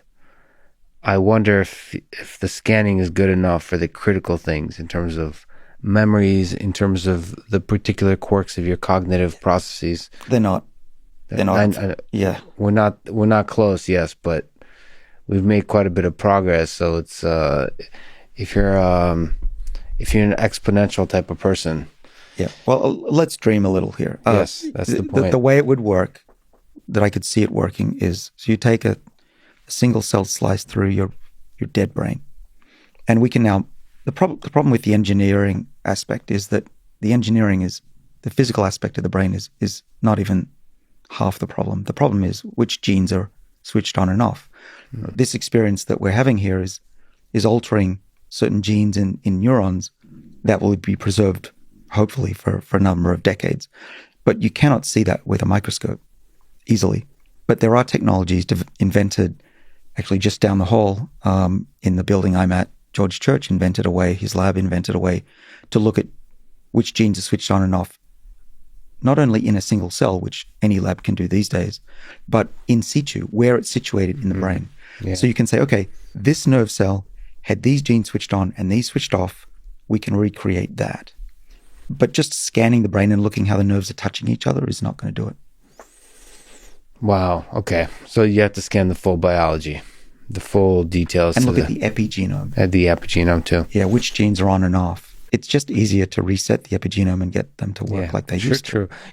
We're doing that now. Use the hardware we already have. Just figure out how to make that hardware last longer. Right. Ultimately, information will be lost. Even genetic information degrades slowly through mutation. So immortality is not achievable through that means, though I think we could potentially reset the body hundreds of times and live for thousands of years. Are you afraid of your own mortality? We two humans sitting here. Yeah. Do you ponder your own mortality? I mean, you're somebody who thinks about your brain a lot. It seems one of the more terrifying, or I don't know how to feel about it, but it seems to be one of the most definitive aspects of life is that it ends. It's a complicated answer, but I think the best I can do in a short snippet would be to say, for a very long time, I did not fear my own mortality. I feared pain and suffering. So that's what I feared. I feared being harmed or dying in a way that would be painful. But I didn't fear having my life be over.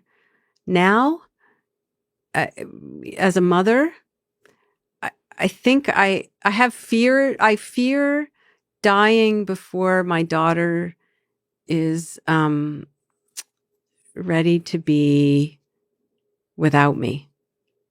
That's what I fear. That's really what I fear. And frankly, honestly, I fear my husband dying before me much more than I fear my own death. There's that love and social attachment again. Yeah, because I know it's just I'm gonna feel like I wish I was dead. Yeah. But let me ask the human question. Do you ponder mortality, your own mortality? Of course I do. Yeah, ever since I've been interested in that for, it's a, the big discontinuity of human history will come when one achieves effective human immortality. And that's going to be the biggest discontinuity in human history. If you could be immortal, would you choose to be? Oh yeah, I'm having fun. Yeah. Do you think it's possible that mortality is the thing that gives everything meaning and makes it fun? Yeah, that's a complicated issue, right? I mean, the way that human motivation will evolve when there is effective human immortality is unclear. I mean, if you look at sort of, you look at the human condition as it now exists, and you change that, you change that knob, so to speak, it doesn't really work. The human condition as it now exists has, mortality is kind of something that is deeply factored into the human condition as it now exists. And I think that is indeed an interesting question, is, from a purely selfish, I'm having fun point of view, so to speak, it's easy to say, hey, I could keep doing this forever. There's an infinite collection of things I'd like to figure out. But I think what the future of history looks like in a time of human immortality is an interesting one. I mean, my own view of this, I was kind of unhappy about that, because I was kind of, it's like, okay, forget sort of biological form, everything becomes digital, everybody is, it's the giant, the cloud of a trillion souls type thing. And then that seems boring, because it's like play video games for the rest of eternity type thing. Mm-hmm. But what I think I got less depressed about that idea on realizing that if you look at human history and you say, what was the important thing? The thing people said was, this is the big story at any given time in history. It's changed a bunch. And whether it's, why am I doing what I'm doing? Well, there's a whole chain of discussion about, well, I'm doing this, because of that. And a lot of those becauses would have made no sense 1,000 years ago. Absolutely no sense. Even the interpretation of the human condition, even the meaning of life changes over time. Well, I mean, why do people do things? It's if you say, whatever, I mean, the number of people in, I don't know, doing, number of people at MIT who say they're doing what they're doing for the greater glory of God is probably not that large. Yeah. Whereas if you go back 500 years, you'd find that a lot of people who are doing kind of creative things, that's what they would say. So today, do you think about your own mortality? Like what you hope to accomplish in your life? I definitely think about ending my own mortality. So that's, if I gave you the option to live forever, would you? Depends a lot on what the fine print is. But I mean, if it's one of those things where I'm going to be kind of like floating through empty space for 10 to the 75 years, then no. If it's forever worth of kind of having, a fulfilling life with kind of meaningful, with friends to spend the time with kind of meaningful challenges to explore and kind of interesting things to be working on, then I think absolutely. That's beautifully put. Live forever, but you'd have to check the fine print. I think there's no better way to end it. Vitalik, thank you so much for talking to us. So exciting to follow your work from a distance. And thank you for creating a revolutionary idea and sticking with it and building it out and doing some incredible engineering work. And thanks for talking today. Yeah, thank you. Thanks for listening to this conversation with Vitalik Buterin, and thank you to our sponsors, ExpressVPN and Masterclass. Please consider supporting the podcast by signing up to Masterclass at masterclass.com/Lex and getting ExpressVPN at expressvpn.com/LexPod. If you enjoy this podcast, subscribe on YouTube, review it with 5 stars on Apple Podcast, support it on Patreon, or simply connect with me on Twitter at Lex Friedman. And now, let me leave you with some words from Vitalik Buterin. The thing that I often ask startups on top of Ethereum is, can you please tell me why using Ethereum blockchain is better than using Excel? And if they can come up with a good answer, that's when you know you got something really interesting. Thank you for listening, and hope to see you next time.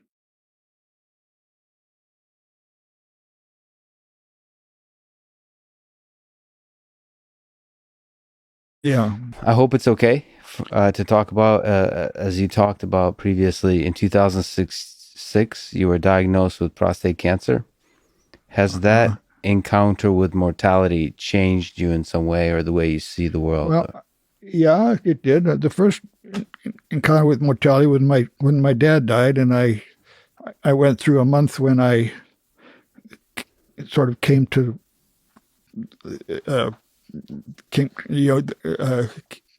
be comfortable with the fact that I was going to die someday.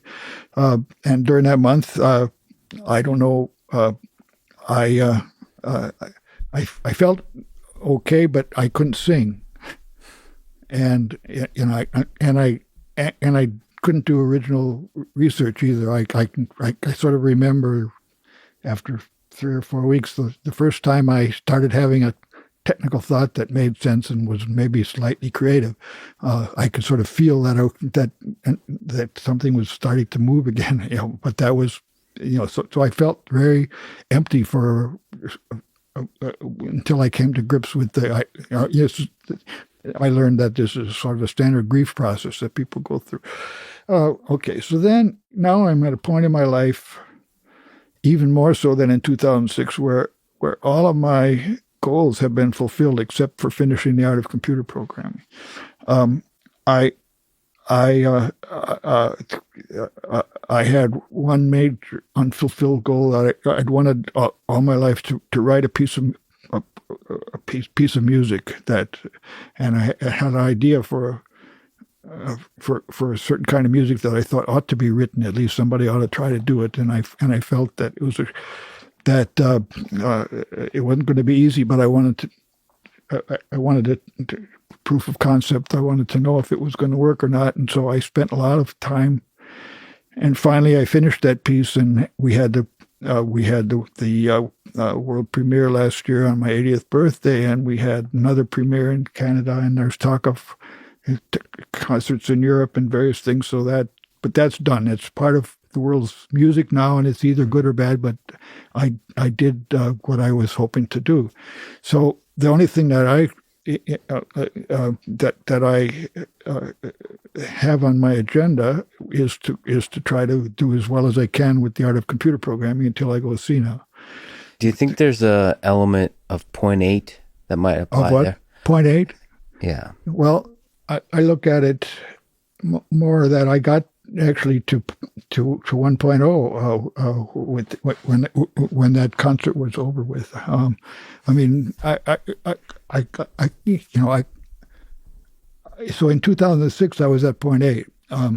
So when I was diagnosed with prostate cancer, then I said, okay, well, maybe this is, I've had all kinds of good luck all my life, and I have nothing to complain about. So I might die now. And we'll see what happens. And so it's quite seriously, I went and I had no expectation that I deserved better. I didn't make any plans for the future. I had my surgery. I came out of the surgery, and spent some time learning how to walk again and so on. It's painful for a while. But I got home and I realized I hadn't really thought about what to do next. I hadn't any expectation. I said, okay, hey, I'm still alive. Okay, now I can write some more books. But I didn't come with the attitude that this was terribly unfair, and I just said, okay, I was accepting whatever it turned out. I'd gotten more than my share already, so why should I? Why? And I didn't. And I really, when I got home, I realized that I had really not thought about the next step, what I would do after I would be able to work again. I had sort of thought of it as this might.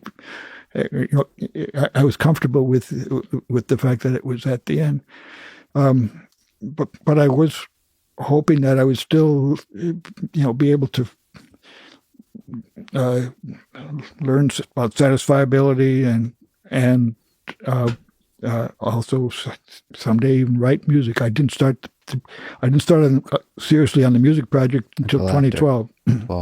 So I'm going to be in huge trouble if I don't talk to you about this. So that's the end, the mortality, the death of human civilization that we've been discussing in life, maybe prospering beyond any kind of great filter.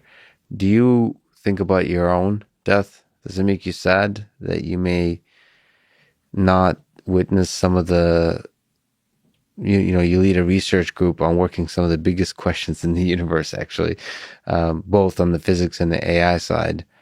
Does it make you sad that you may not be able to see some of these exciting things come to fruition that we've been talking about?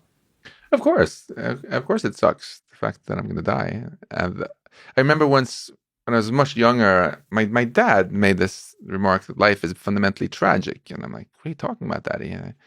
And then many years later, I feel I totally understand what he means. We grow up, we're little kids, and everything is infinite and it's so cool, and then suddenly we find out that actually you got to only this is that you can get game over at some point. So of course it's something that's sad. Are you afraid?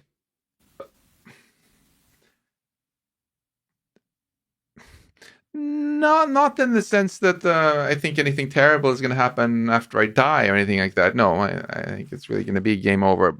But it's more that it makes me very acutely aware of just what a wonderful gift this is that I get to be alive right now, and is a steady reminder to just live life to the fullest and really enjoy it, because it is finite, And I think actually. And we know we all get the regular reminders when someone near and dear to us dies, that one day it's going to be our turn. It adds this kind of focus. I wonder what it would feel like actually to be an immortal being, if they might even enjoy some of the wonderful things of life a little bit less, just because there isn't that finiteness. Yeah. Do you think that could be a feature, not a bug? The fact that beings are finite. Maybe there's lessons for engineering in artificial intelligence systems as well that are conscious. Like, do you think is it possible that the reason the pistachio ice cream is delicious is the fact that you're going to die one day and you will not have all the pistachio ice cream that you could eat because of that fact? Well, let me say two things. First of all, it's actually quite profound what you're saying. I do think I appreciate the pistachio ice cream a lot more, knowing that there's only a finite number of times I get to enjoy that. And I can only remember a finite number of times in the past. And moreover, my life is not so long that it just starts to feel like things are repeating themselves in general. It's so new and fresh. I also think, though, that death is a little bit overrated in the sense that it comes from a sort of outdated view of physics and what life actually is. Because if you ask, okay, what is it that's going to die exactly? What am I really? When I say it, I feel sad about the idea of myself dying. Am I really sad that this skin cell here is going to die? Of course not, because it's going to die next week anyway, and I'll grow a new one, right? it's not any of my cells that I'm associating really with who I really am, nor is it any of my atoms or quarks or electrons. In fact, basically all of my atoms get replaced on a regular basis, right? So what is it that's really me? From a more modern physics perspective, it's the information in processing Amy. That's where my memory, that's my memories, that's my values, my dreams, my passion, my love. That's what's really fundamentally me. And frankly, not all of that will die when my body dies. Like Richard Feynman, for example, his body died of cancer, but many of his ideas that he felt made him very him actually live on. This is my own little personal tribute to Richard Feynman, right? I try to keep a little bit of him alive in myself. Mm-hmm. And I've even quoted him today, right? Yeah, he almost came alive for a brief moment in this conversation. Yeah. Yeah, and this honestly gives me some solace. When I work as a teacher, I feel if I can actually share a bit about myself that my students feel worthy enough to copy and adopt as a part of things that they know or they believe or aspire to, now I live on also a little bit in them, right? And so being a teacher is a little bit of what that's something also that contributes to making me a little teeny bit less mortal, right? Because I'm not all going to die all at once, right? And I find that a beautiful tribute to people we generally respect. If we can remember them and carry in us the things that we felt was the most awesome about them, right? Then they live on. And I'm getting a bit emotional here, but it's a very beautiful idea you bring up there. I think we should stop this old-fashioned materialism and just equate who we are with our quarks and electrons. There's no scientific basis for that, really. And it's also very uninspiring. Now, if you look a little bit towards the future, right? One thing which really sucks about humans dying is that even though some of their teachings and memories and stories and ethics and so on will be copied by those around them, hopefully, a lot of it can't be copied and just dies with them, with their brain. And that really sucks. That's the fundamental reason why we find it so tragic when someone goes from having all this information there to just gone, ruined, right? With more post-biological intelligence, that's going to shift a lot, right? The only reason it's so hard to make a backup of your brain in its entirety is exactly because it wasn't built for that, right? Mm-hmm. If you have a future machine intelligence, there's no reason for why it has to die at all. If it wants to if you want to copy it, whatever is it into some other quark blob, right? You can copy not just some of it, but all of it, right? And so in that sense, you can get immortality because all the information can be copied out of any individual entity. It's not just mortality that will change if we get to more post-biological life. It's also with that, I think very much the whole individualism we have now, right? The reason that we make such a big difference between me and you is exactly because we're a little bit limited in how much we can copy. Like I would just love to go like this and copy your Russian skills, Russian speaking skills. Yeah. Wouldn't it be awesome? But I can't. I have to actually work for years if I want to get better on it. And but if we were robots, just copy and paste freely, then that loses completely. It washes away the sense of what immortality is, and also individuality a little bit, right? We would start feeling much more. Maybe we would feel much more collaborative with each other if we can just, hey, I'll give you my Russian, you can give me your Russian, and I'll give you whatever. Suddenly you can speak Swedish. Maybe that's less a bad trade for you, but whatever else you want from my brain, right? Yeah. And there have been a lot of sci-fi stories about hive minds and so on, where experiences can be more broadly shared, and I think I don't pretend to know what it would feel like to be a super intelligent machine, but I'm quite confident that however it feels about mortality and individuality will be very, very different from how it is for us. Well, for us, mortality and finiteness seems to be pretty important at this particular moment, and so all good things must come to an end, just like this conversation. Max, I saw that coming. Sorry, this is the world's worst transition. I could talk to you forever. It's such a huge honor that you spend time with me.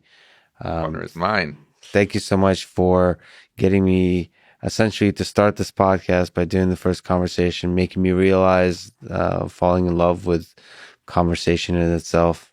And thank you so much for inspiring so many people in the world with your books, with your research, with your talking, and with this ripple effect of friends, including Elon and everybody else that you inspire. So thank you so much for talking today. Thank you. I feel like so fortunate that you're doing this podcast and getting so many interesting voices out there into the ether, and not just the 5-second sound bites, but so many of the interviews I've watched you do. You really let people go into depth in a way which we sorely need in this day and age, and that I got to be number one. I feel super honored. Yeah, you started it. Thank you so much, Max. Thanks for listening to this conversation with Max Tegmark, and thank you to our sponsors, the Jordan Harbinger Show, Four Sigmatic Mushroom Coffee, BetterHelp Online Therapy, and ExpressVPN. So the choice is wisdom, caffeine, sanity, or privacy. Choose wisely, my friends, and if you wish, click the sponsor links below to get a discount and to support this podcast. And now let me leave you with some words from Max Tegmark. If consciousness is the way that information feels when it's processed in certain ways, then it must be substrate independent. It's only the structure of information processing that matters, not the structure of the matter doing the information processing. Thank you for listening, and hope to see you next time.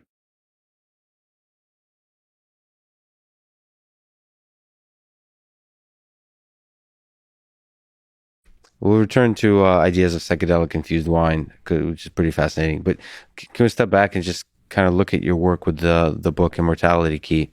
What is the story that you tell in this book? I knew we'd get there eventually, Lex. It's a nonlinear path. Somehow we were talking about simulation and the universe is a computer that's creating video games and WoW and Fortnite. But we got there, and we'll return always to the insane philosophical. But your book Immortality Key, what's the story that you tell in this book? Which part of human history are you studying?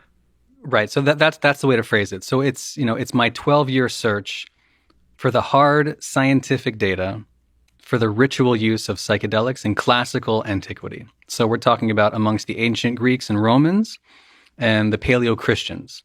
So the generations that would give birth to the largest religion the world's ever known, Christianity today with 2.5 billion people. The big question for me is, were psychedelics actually involved? There was a lot written about this in the 60s, John Marco Allegro. The book that I follow was published in 1978, before I was born, The Road to Eleusis, by Gordon Wasson, who we talked about already, Albert Hofmann, who famously discovers LSD or synthesizes it from ergot, and Carl Ruck, who is still a professor of classics at Boston University, the only surviving member of that renegade trio, and now 85 years old. So this all predates us. But what was lacking in the 60s, 70s, 80s, 90s, I think, was some of this technology and the hard scientific data. Now, for years and years, I went out to the archaeobotanists and the archaeochemists around the world, and I asked a very basic question. Is there any evidence for psychedelics in classical antiquity? And the answer would almost invariably come back no. I'm talking to, in addition to Pat, he put me in touch with Hans-Peter Stika in Germany, Tanya Valamotti in Greece, Assunta Florenzano in Italy. I went all over the place asking one question and getting the same answer back time and again. And so the book is essentially my search for that data and the eventual uncovering of two what I think are key pieces of data. One data point shows the ritual use of a psychedelic beer in classical antiquity in Iberia, what today is Spain. And the other shows what looks like a kind of psychedelic wine just outside Pompeii from the 1st century AD, at the right place, at the right time, when the earliest Christians were showing up in Italy. Again, these are early steps. Do you think about your mortality? Yes. It is a big part of how I was able to sort of like kickstart my codependence recovery. My dad passed a couple years ago, and when you have someone close to you in your life die, everything gets real clear in terms of how we're a speck of dust who's only here for a certain amount of time. What do you think is the meaning of it all? Like, what the speck of dust? What's maybe in your own life? What's the goal, the purpose of your existence? Is there one? Well, you're exceptionally ambitious. You've created some incredible things in different disciplines. Yeah, we're all just managing our terror because we know we're going to die. So we create and build all these things and rituals and religions and, robots and whatever we need to do to just distract ourselves from imminent rotting. We're rotting. Yeah. We're all dying. And, I got very into terror management theory when my dad died, and it resonated. It helped me. And everyone's got their own religion or sense of purpose or thing that distracts them from the horrors of being human.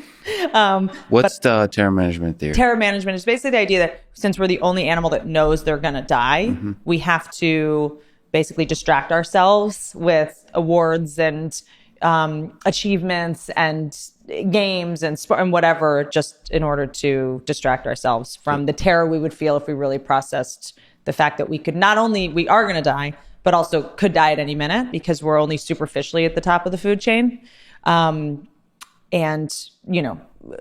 Technically we're at the top of the food chain if we have houses and guns and stuff, machines. But if me and a lion are in the woods together, most things could kill us. I mean, a bee can kill some people. Like something this big can kill a lot of humans. So it's basically just to manage the terror that we all would feel if we were able to really be awake, because we're mostly zombies, right? Job, school, religion, go to sleep, drink, football, relationship, dopamine, love, we're kind of just like trudging along like zombies for the most part. And then I think that fear of death adds some motivation. Yes. Well, I think I speak for a lot of people in saying that I can't wait to see what your terror creates in the next few years. I'm a huge fan. Whitney, thank you so much for talking today. Thanks. Thanks for listening to this conversation with Whitney Cummings. And thank you to our presenting sponsor, Cash App. Download it and use code LEXPODCAST. You'll get $10, and $10 will go to First, a STEM education nonprofit that inspires hundreds of thousands of young minds to learn and to dream of engineering our future. If you enjoy this podcast, subscribe on YouTube, give it 5 stars on Apple Podcasts, support it on Patreon, or connect with me on Twitter. Thank you for listening, and hope to see you next time.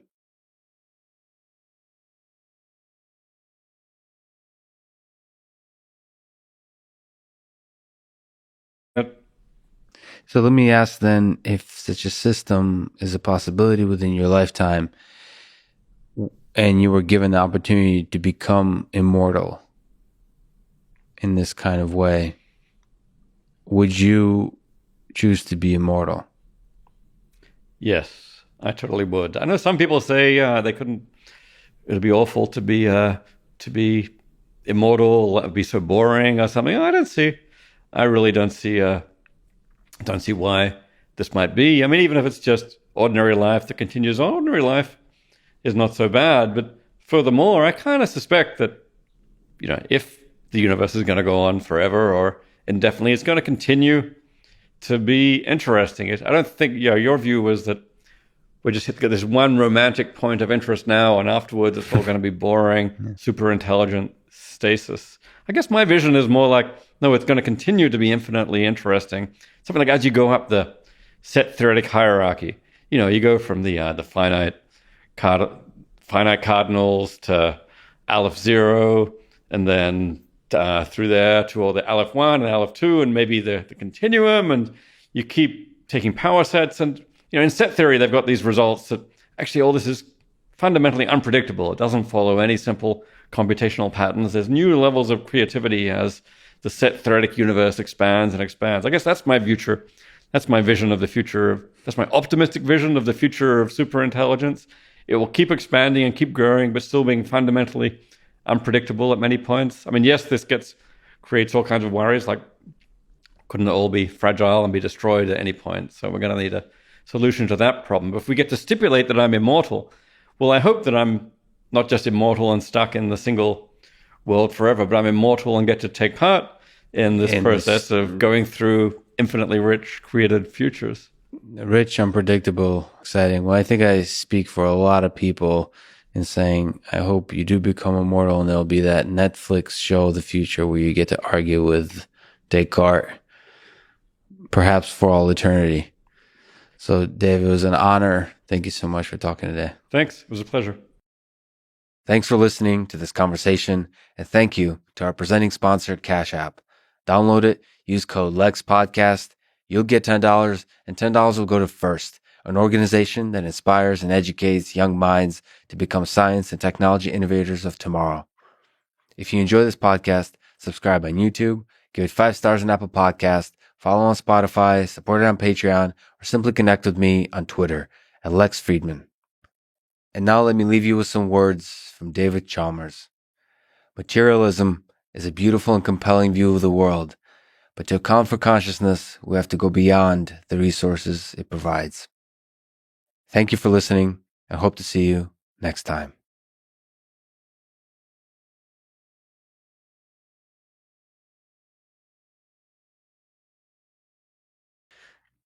You think about your death, mortality? Yes.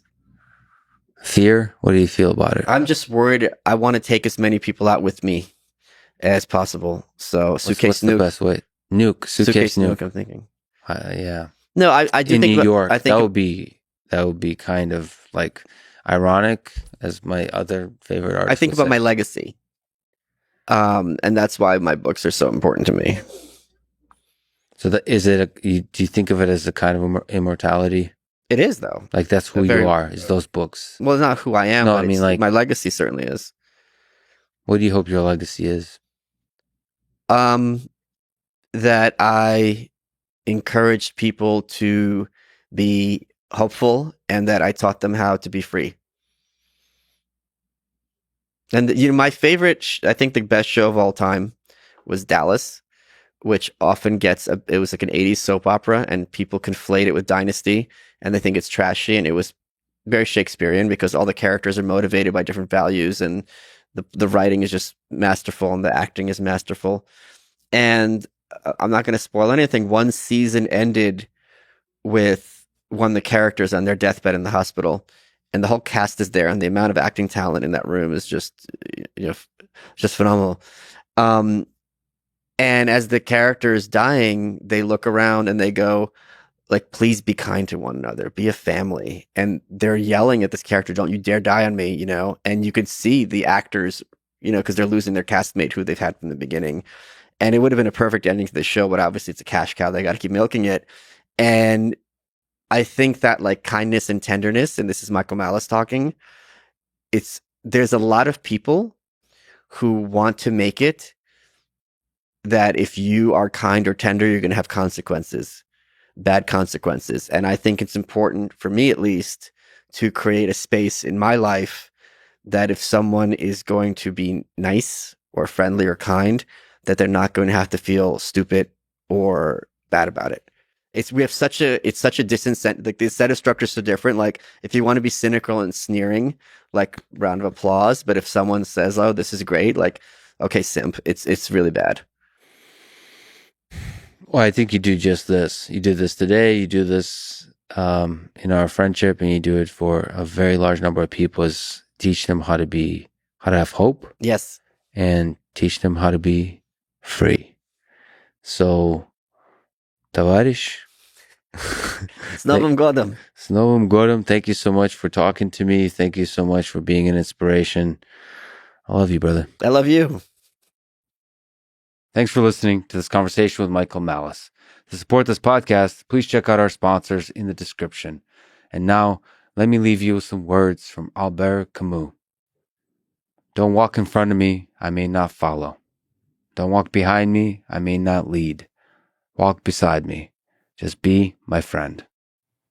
Thank you for listening, and hope to see you next time.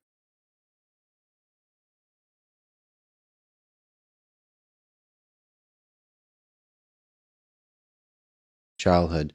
Do you ponder your own mortality? Are you afraid of death? I'm afraid of death. I don't like the idea of death, but I know it's happening. You know, I know Eventually. it's going to happen eventually. I don't think about it. I want to do some good stuff that people can look back at. And I think I'm proud of the show, where if people look back at the show, I don't know how comedy ages or whatever, but like, I think I put out a lot of stuff, and I want to continue to put out stuff, and I want to put out a few specials that people can look back at and go, oh, this guy was really funny in this really crazy, you know, he lived in the latter part of this century when all this shit was going on, and he kind of made fun of it, and he did something to make people's lives a little better just by having, you know, a few laughs, you know? What do you think about, this is something like in the podcast context, do you think you'll have just one or two or three shows out of thousands maybe that are like the truly special ones? That's probably the case. Or do you think it's the entirety of the body of work? I think people will take 10-minute clips from all different shows and put them together, and it's a highlight. Yeah, like a highlight reel of just like, these are like the best things that he's ever done, or the best rants he's ever had, the best things, whatever. So the legacy would be that this was an important voice in a very weird time of human history. I would hope that that's part of it, and I hope that I continue to be in, you know, you say important, I say funny, but hopefully I continue to be a voice. And that's what I think. When I think about death, I think about like, what did people come on earth to do? And I think my main purpose on this planet, other than to experience whatever love or, you know, worthiness or whatever, is to entertain people. And there's a lot of people in comedy right now that are not entertainers, and that's really the problem. And they got into comedy sort of the way that, you know, you can walk into the wrong store in a mall and then not realize you're in the wrong store and try on a bunch of clothes and then go, fuck, I wasted my whole afternoon. But I think I've always kind of been an entertainer, and that's what I want to do. Believe there. But back to Hamlet, do you ponder mortality? No. Your own mortality? Nope. My mother died when I was 11 years old. And so I immediately knew what the end of the story was for all of us. As a consequence, I've never spent a lot of time thinking about death. It'll come in its own good time. And sort of, to me, the job of every human is to make the best and the most of the time that's given to us in order, not for our own selfish gain, but to try to make this place a better place for someone else. And on the why of life, why do you think we are? I have no idea, and I never even worried about it. For me, I have a local answer. The apparent why for me was because I'm supposed to do physics. But it's funny because there's so many other, quantum mechanically speaking, possibilities in your life, such as being an astronaut, for example. So you know about that, I see. Well, like Einstein and the vicissitudes that prevented the 1914 measurement of starlight bending, the universe is constructed in such a way that I didn't become an astronaut, which would have, for me, I would have faced the worst choice in my life, whether I would try to become an astronaut or whether I would try to do theoretical physics. Both of these dreams were born when I was 4 years old simultaneously. And so I can't imagine how difficult that decision would have been. The universe helped you out on that one. Not only in that one, but in many ones. It helped me out by allowing me to pick the right dad. Is there a day in your life you could relive because it made you truly happy? What day would that be if you could just look back? Being a theoretical physicist is like having Christmas every day. I have lots of joy in my life. The moments of invention, the moments of ideas, revelation. Yes. The only thing I exceed them are some family experiences, like when my kids were born and that kind of stuff. But they're pretty high up there. Well, I don't see a better way to end it, Jim. Thank you so much. It was a huge honor talking today. This worked out better than I thought. Glad to hear it. Thanks for listening to this conversation with S. James Gates Jr. And thank you to our presenting sponsor, Cash App. Download it and use code LEXPODCAST. You'll get $10, and $10 will go to FIRST, a STEM education nonprofit that inspires hundreds of thousands of young minds to learn and to dream of engineering our future. If you enjoy this podcast, subscribe on YouTube, give it 5 stars on Apple Podcasts, support it on Patreon, or connect with me on Twitter. And now, let me leave you with some words of wisdom from the great Albert Einstein for the rebels among us. Unthinking respect for authority is the greatest enemy of truth. Thank you for listening, and hope to see you next time.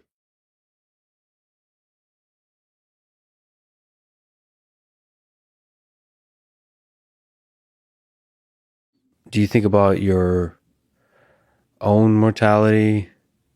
You said, we're young. The possibility of doing all kinds of crazy things is still out there. It's still before us, but it can end any moment. Do you think about your own ending at any moment? Unfortunately, I think about it way too much. It's somehow after Roman, like every year after that, I started losing people that I really love. I lost my grandfather the next year.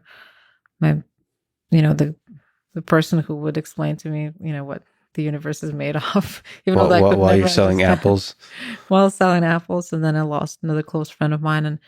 And it just made me very scared. I have tons of fear about death. That's what makes me not fall asleep oftentimes and just go in loops. And then as my therapist, recommended me, I open up some nice calming images with the voiceover, and it calms me down. Oh, for sleep? Yeah, I'm really scared of death. This is I definitely have tons of, some pretty big trauma about it, and still working it through. There's a philosopher, Ernest Becker, who wrote a book, Denial of Death. I'm not sure if you're familiar with any of those folks. There's in psychology a whole field called terror management theory.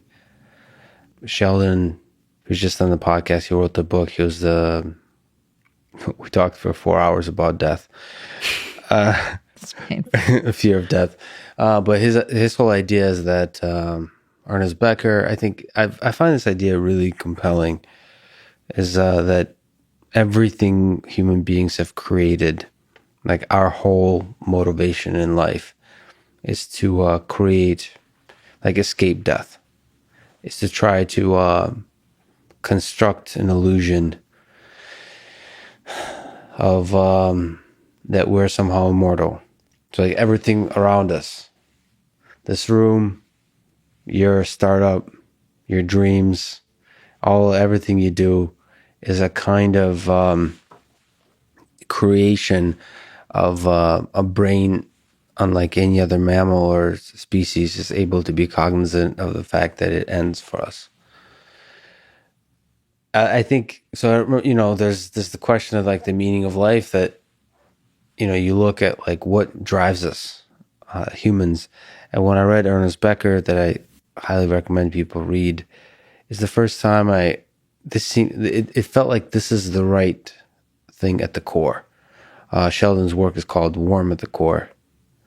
So he's saying I think it's William James he's quoting, or whoever, is like the thing, what is at the core of it all? Sure, there's like love, Jesus might talk about like love is at the core of everything. I don't, that's the open question. What's at the, it's turtles, but it can't be turtles all the way down. What's at the bottom? And Ernest Becker says the fear of death.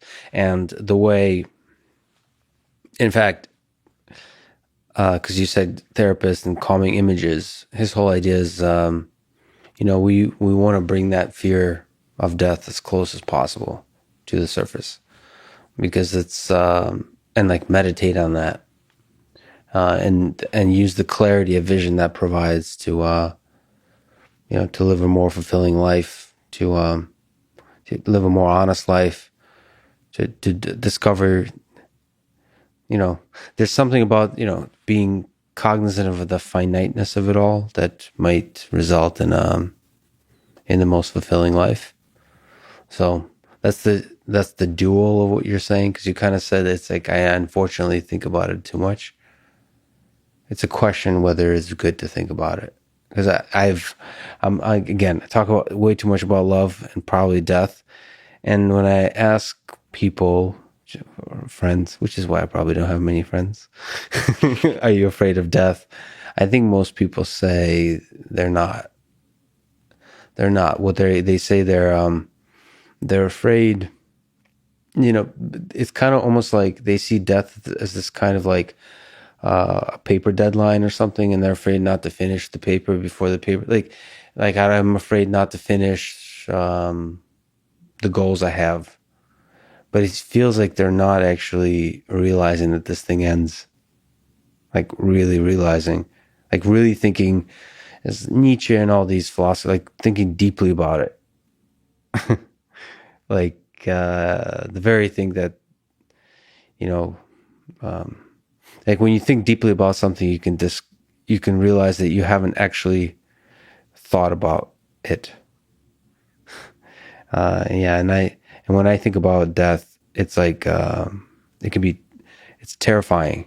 It feels like stepping outside into the cold, where it's freezing, and then I have to like hurry back inside where it's warm. But like I think there's something valuable about stepping out there into the freezing cold. Most definitely. When I talk to my mentor about it, he always tells me, "Well, what dies?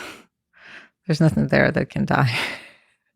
But I guess that requires, well, in Buddhism, one of the concepts that are really hard to grasp and that people spend all their lives meditating on would be anatta, which is the concept of not self, and kind of thinking that, if you're not your thoughts, which you're obviously not your thoughts because you can observe them, and not your emotions and not your body, then what is this? And if you go really far, then finally you see that there's not self. There's this concept of not self. So once you get there, how can that actually die? What is dying? Right, you're just a bunch of molecules, stardust. But that is very, very advanced spiritual work for me. Does that help I'm you definitely sleep? definitely not. Oh my God. No, I have, I think it's very, very useful. It's just the fact that maybe being so afraid is not useful. And mine is more, I'm just terrified. Like it really makes me. On a personal level. On a personal level. I'm terrified. How do you overcome that? I don't. I'm still trying to. Have pleasant images? Well, pleasant images get me to sleep. And then during the day, I can distract myself with other things, like talking to you. I'm glad we're both doing the same exact thing. Okay, good. Is there moments since you've lost Roman that you had like moments of like bliss and like that you've forgotten that you have achieved that Buddhist like level of like what can possibly die? Losing yourself in the moment, in the ticking time of like this universe, and you're just part of it for a brief moment and just enjoying it. Well, that goes hand in hand. I remember, I think a day or two after he died, we went to finally get his passport out of the embassy, and we're driving around Moscow, and it was, December, which is usually, there's never sun in Moscow in December. And somehow it was an extremely sunny day, and we were driving with close friend, And I remember feeling for the first time, maybe this just moment of incredible clarity and somehow happiness, not like happy happiness, but happiness, and just feeling that, I know what the universe is sort of about, whether it's good or bad. And it wasn't a sad feeling. It was probably the most beautiful feeling that you can ever achieve. And you can only get it oftentimes when something traumatic like that happens. But also if you really spend a lot of time meditating and looking at the nature, doing something that really gets you there.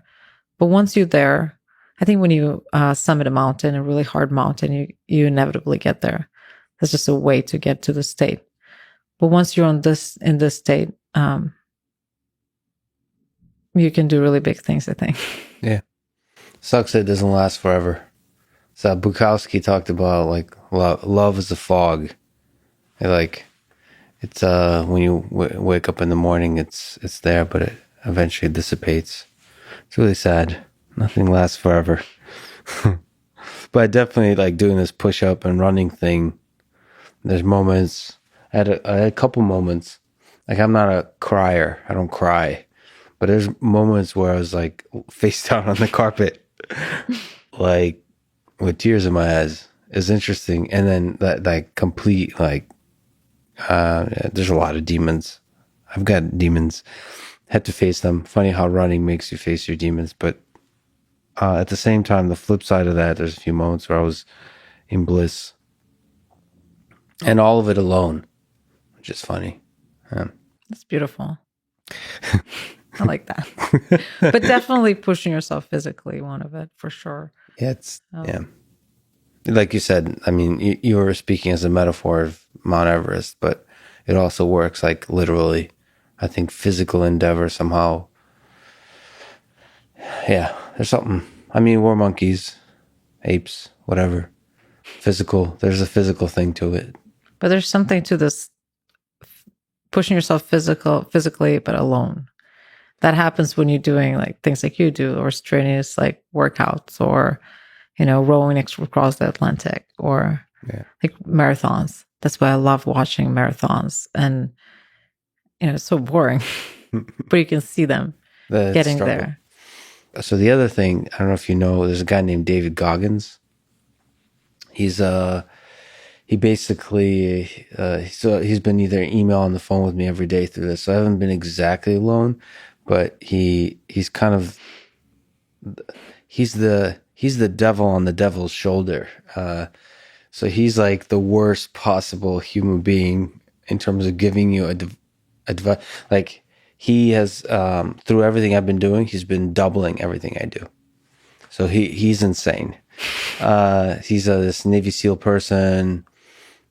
He's wrote this book, Can't Hurt Me. He's basically one of the toughest human beings on earth. He ran all these crazy ultra marathons in the desert. He set the world record in number of pull-ups. He just does everything. Whereas like how can I suffer today? He figures that out and does it. Yeah, that whatever that is. That process of self-discovery is really important. I actually had to turn myself off from the internet mostly because I started this like workout thing, like a happy go-getter with my like headband and like just like because a lot of people were like inspired and they're like, yeah, we're gonna exercise with you, and I was, yeah, great, but then like I realized that this journey can't be done together with others. This has to be done alone.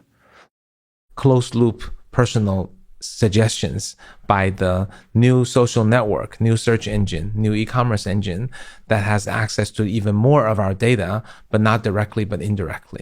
So I think that general concept of licensing to some trusted engine and finding a way to trust that engine seems like a great idea. But if you think how long it's going to take to implement and tweak and develop it right, as well as to collect all the trusts and the data from the people, it's beyond the current cycle of venture capital. Right. So how do you do that is a big question. You've recently had a fight with cancer, stage 4 lymphoma, and sort of deep personal level, what did it feel like in the darker moments to face your own mortality? Well, I've been a workaholic my whole life, and I've basically worked 996, 9 a.m. to 9 p.m., 6 days a week, roughly. And I didn't really pay a lot of attention to my family, friends, and people who loved me. And my life revolved around optimizing for work. While my work was not routine, my optimization really what made my life basically a very mechanical process. But I got a lot of highs out of it because of accomplishments that I thought were really important and dear and the highest priority to me. But when I faced mortality and the possible death in a matter of months, I suddenly realized that this really meant nothing to me, that I didn't feel like working for another minute, that if I had 6 months left in my life, I would spend it all with my loved ones and thanking them, giving them love back, and apologizing to them that I lived my life the wrong way. So that moment of reckoning caused me to really rethink that why we exist in this world is something that we might be too much shaped by the society to think that success and accomplishments is why we live. But while that can get you periodic successes and satisfaction, it's really in the facing death, you see what's truly important to you. So as a result of going through the challenges with cancer, I've resolved to live a more balanced lifestyle. I'm now in remission, knock on wood, and I'm spending more time with my family. My wife travels with me. When my kids need me, I spend more time with them. And before, I used to prioritize everything around work. When I had a little bit of time, I would dole it out to my family. Now, when my family needs something, really needs something, I drop everything at work and go to them. And then in the time remaining, I allocate to work. But one's family is very understanding. It's not like they will take 50 hours a week from me. Mm-hmm. So I'm actually able to still work pretty hard, maybe 10 hours less per week. So I realized the most important thing in my life is really love and the people I love. And I give that the highest priority. It isn't the only thing I do, but when that is needed, I put that at the top priority. And I feel much better and I feel much more balanced. And I think this also gives a hint as to a life of routine work, a life of pursuit of numbers. While my job was not routine, it was in pursuit of numbers, pursuit of, can I make more money? Can I fund more great companies? Can I raise more money? Can I make sure our VC is ranked higher and higher every year? This competitive nature of driving for bigger numbers and better numbers became a endless pursuit of that's mechanical. And bigger numbers didn't make me happier. And faced with death, I realized bigger numbers really meant nothing. And what was important is that people who have given their heart and their love to me deserve for me to do the same. So you kind of talk about facing difficult ideas. You meditate. You think about the broad context of life, of our societies. But let me ask I apologize again for the romanticized question, but do you ponder your own mortality? Do you think about death, about the finiteness of human existence when you meditate, when you think about it? And if you do, how do you make sense of it, that this thing ends? Well, I don't try to make sense of it. I do think about it every day. I mean, it's a daily, multiple times a day. Are you afraid of death? No, I'm not afraid of it. I think it's a transformation. I don't know to what, but it's also a tool to feel the importance of every moment. So I just use as a reminder, like, I have an hour. Is this really what I'm going to spend the hour doing? Like, I only have so many more sunsets and sunrises to watch. Like, I'm not going to get up for it. I'm not going to make sure that I try to see it. So it just puts a lot into perspective, and it helps me prioritize. I think I don't see it as something that's like that I dread or is dreadful. It's a tool that is available to every single person to use every day, because it shows how precious life is. And there's reminders every single day, whether it be your own health or a friend or a coworker or something you see in the news. So it's to me, it's just a question of what we do with that daily reminder. And for me, it's am I really focused on what matters? And sometimes that might be work, sometimes that might be friendships or family or relationships or whatnot. But it's the ultimate clarifier in that. There is sort of the silly notion that you described briefly that doesn't seem so silly to us humans is, if you're successful building intelligent machines, it feels wrong to then turn them off. Because if you're able to build a lot of them, it feels wrong to then be able to, turn off the... Well, why? But let's break that down a bit. As humans, why do we fear death? There's two reasons we fear death. Well, first of all, I'll say when you're dead, it doesn't matter. Oh, who cares? You're dead. Right. So why do we fear death? We fear death for two reasons. One is because we are programmed genetically to fear death. That's a survival and propagating the genes thing. And we also are programmed to feel sad when people we know die. We don't feel sad for someone we don't know dies. There's people dying right now. They don't even conversation. I don't feel bad about them because I don't know them. But if I knew them, I'd feel really bad. So again, these are old brain, genetically embedded things that we fear death. There's outside of those uncomfortable feelings, there's nothing else to worry about. Well, wait, hold on a second. Do you know the Denial of Death by Becker? No. There's a thought that death is, our whole conception of our world model kind of assumes immortality.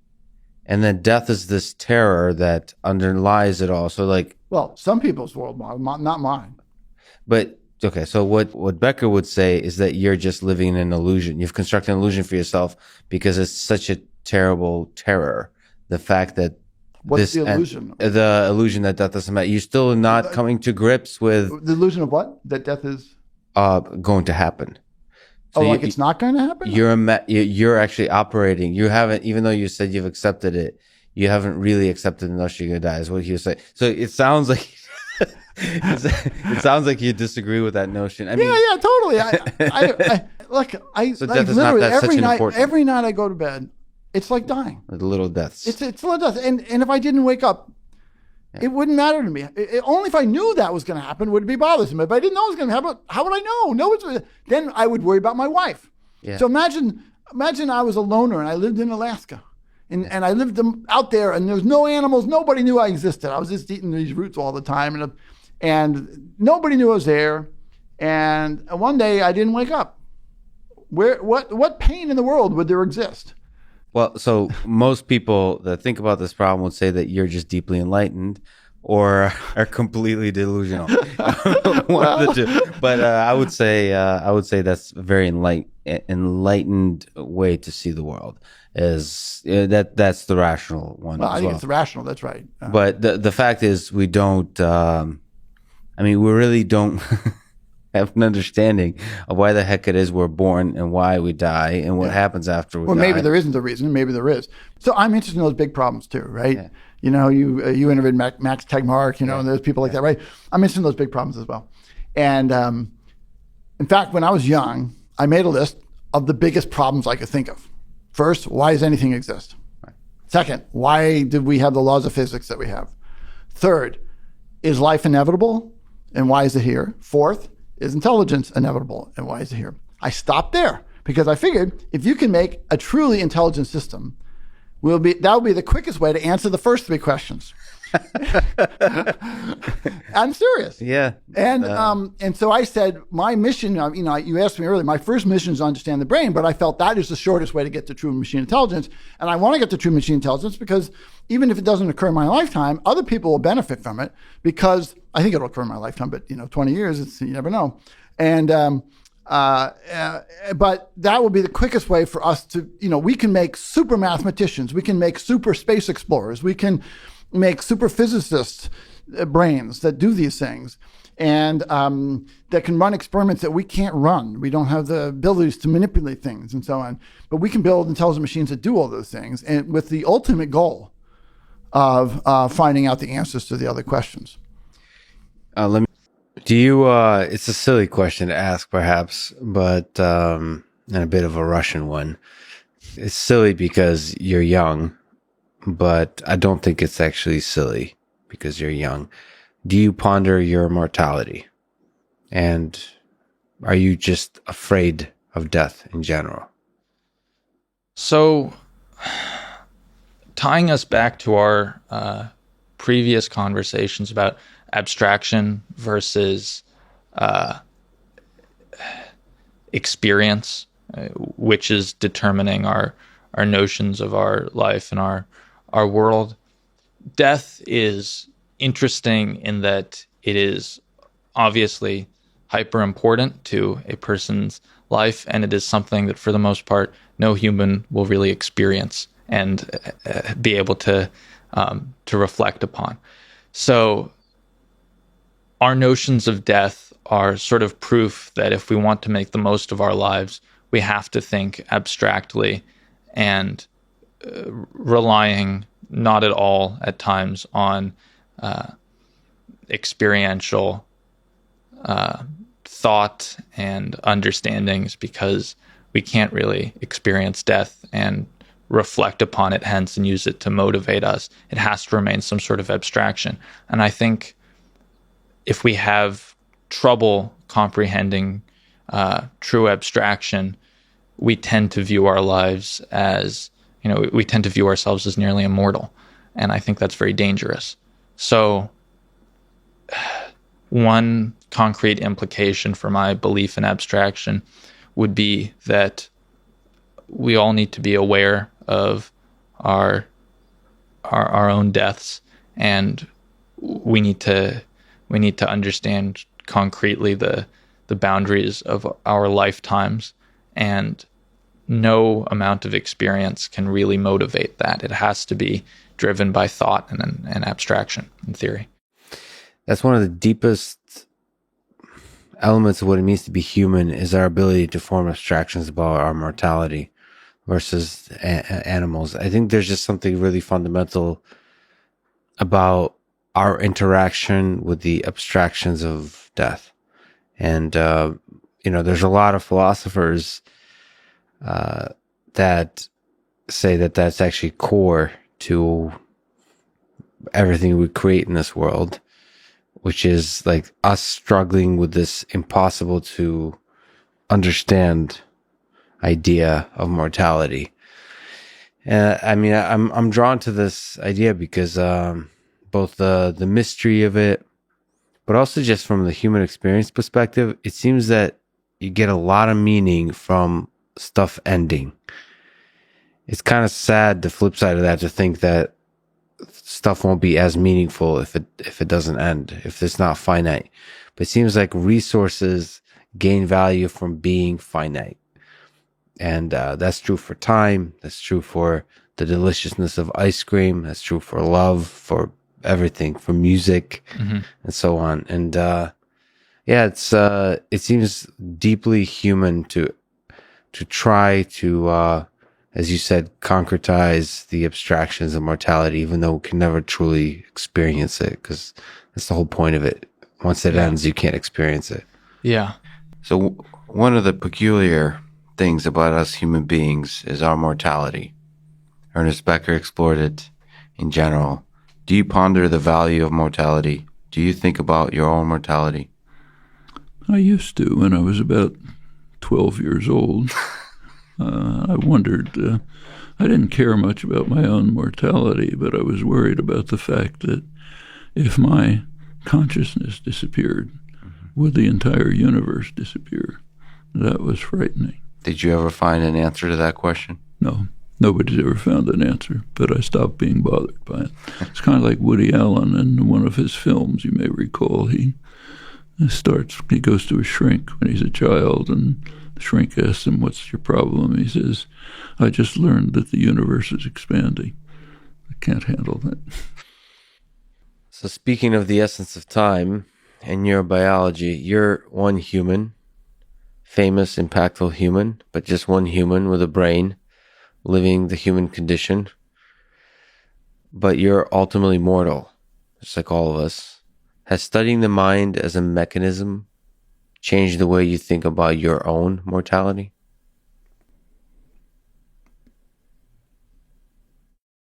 It has, really, because particularly as you get older and the body comes apart in various ways,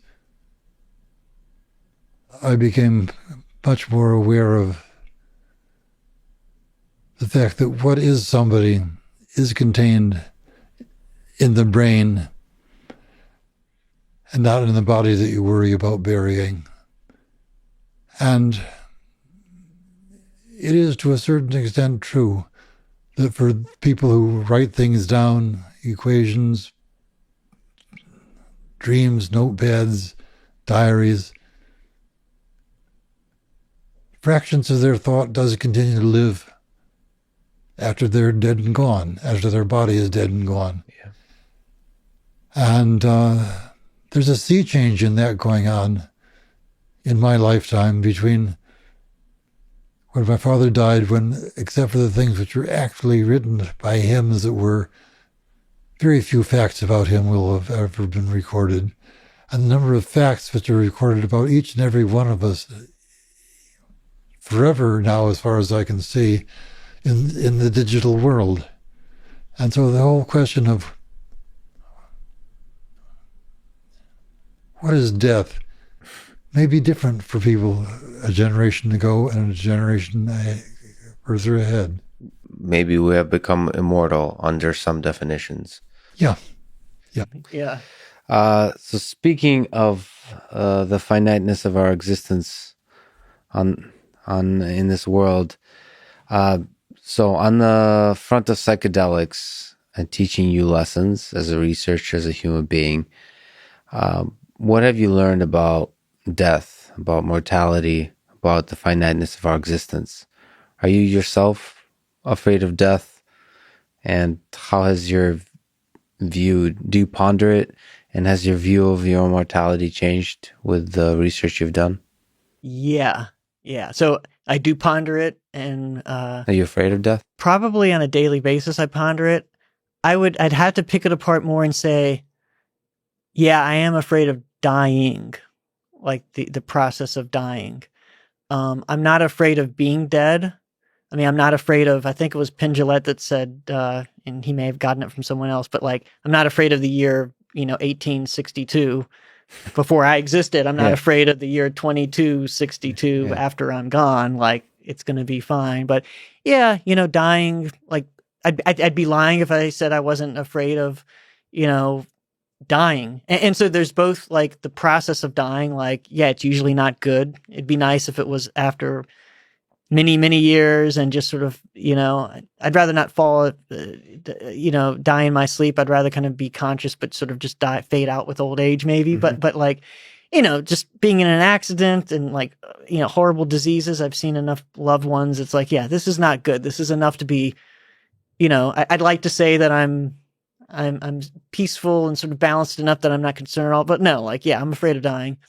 But I'm also concerned about, I think about family. Like I'm afraid, or at least concerned about like not being there, like with a 3-year-old, not being there for him and my wife and my mom the rest of her life. I'm concerned more about like the harm that it would cause if I left prematurely. And then kind of even bigger along the lines of some of the stuff that forward thinking we've been talking about. I think maybe way too much about just like, and I'll never know the answer. So even if I live to, 120, but I want to know as much as I can, but like, how is this going to work out like as humans? Like, are we, and a big one I think is, are we going to, and I don't think unfortunately I'm going to learn it in my lifetime, even if I live to a ripe old age, but well, I don't know. Is this going to work out? Like, are we going to escape the planet? I think that's one of the biggies. Like, are we going to, like, the survival of the like, I think the next, like, the time we're in now, it's like with the nuclear weapons, with pandemics, and with, I mean, we're going to get to the point where anyone can build a hydrogen bomb. Like, it's like, you just like the or engineer like the, something that's a million times worse than COVID and then just spread it. It's like, we're getting to this period of, and then not to mention climate change, it's like, although I think that's not, there's probably going to be surviving humans with that regard, but it could be really bad. But these existential threats, I think the only real guarantee that we're going to get another, you name it, 1,000, million, whatever years is like diversity. Diversify our portfolio, get off the planet, don't leave this one. Hopefully we keep, but like, and it's like either we're going to get snuffed out like really quickly, or we're going to like, if we reach that point, and it's going to be over the next like 100, 200 years, like we're probably going to survive like until like, I mean, like our son, like, and even beyond that, like we're probably going to be talking about millions and millions of years. It's like, and we're, I don't know, in terms of the planet, 4 billion years into this.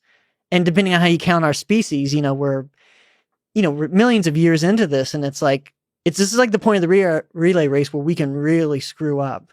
So that would make you feel pretty good when you're on your deathbed at 120 years old, and there's something hopeful about, there's a colony starting up on Mars, and it's like, Titan, like whatever, like, like that we have these colonies out there that would tell me like, then at least we'd be good until like the, hopefully probably until the sun goes red giant, you know what I mean? Yeah. Rather than, like 20 years from now when there's someone with their finger on the nuclear button that just, misperceives the radar, like the signal, they think Russia's attacking, they're really not, or China. And like, that's probably how a nuclear accident war is going to start rather than, or like I said, these other horrible things. Does it not make you sad that you won't be there if we are successful at proliferating throughout the observable universe,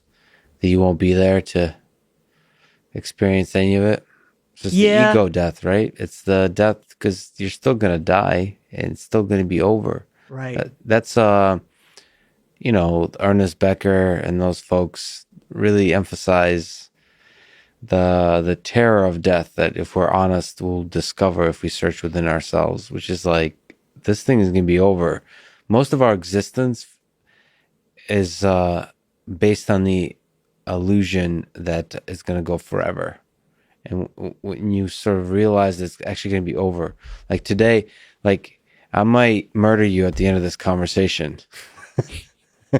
It might be over today, or like you go on going home. This might be your last day on this earth, and it's.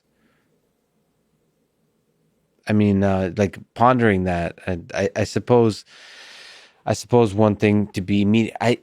If I were to push back, it's interesting. Is you actually, I think you see comfort in the sadness of how unfortunate it would be for your family to not have you, because the really even the deeper, yes, but that's the simple fear. Even the deeper terror is like this thing doesn't last forever. Like I think I don't know, like if it's hard to put the right words to it, but it feels like that's not truly acknowledged by us, by each of us. Yeah, I think this is I mean, getting back to the psychedelics in terms of the people in our work with cancer patients who we had psilocybin sessions to help them, and it did substantially help them, the vast majority. In terms of dealing with these existential issues. And I think, it's something I could say that I really feel that I've come along in that, both like being with folks who have died that are close to me, and then also that work, I think are the two biggies. And sort of like, you know, I think I've come along in that, that sort of acceptance of this, like it's not going to last.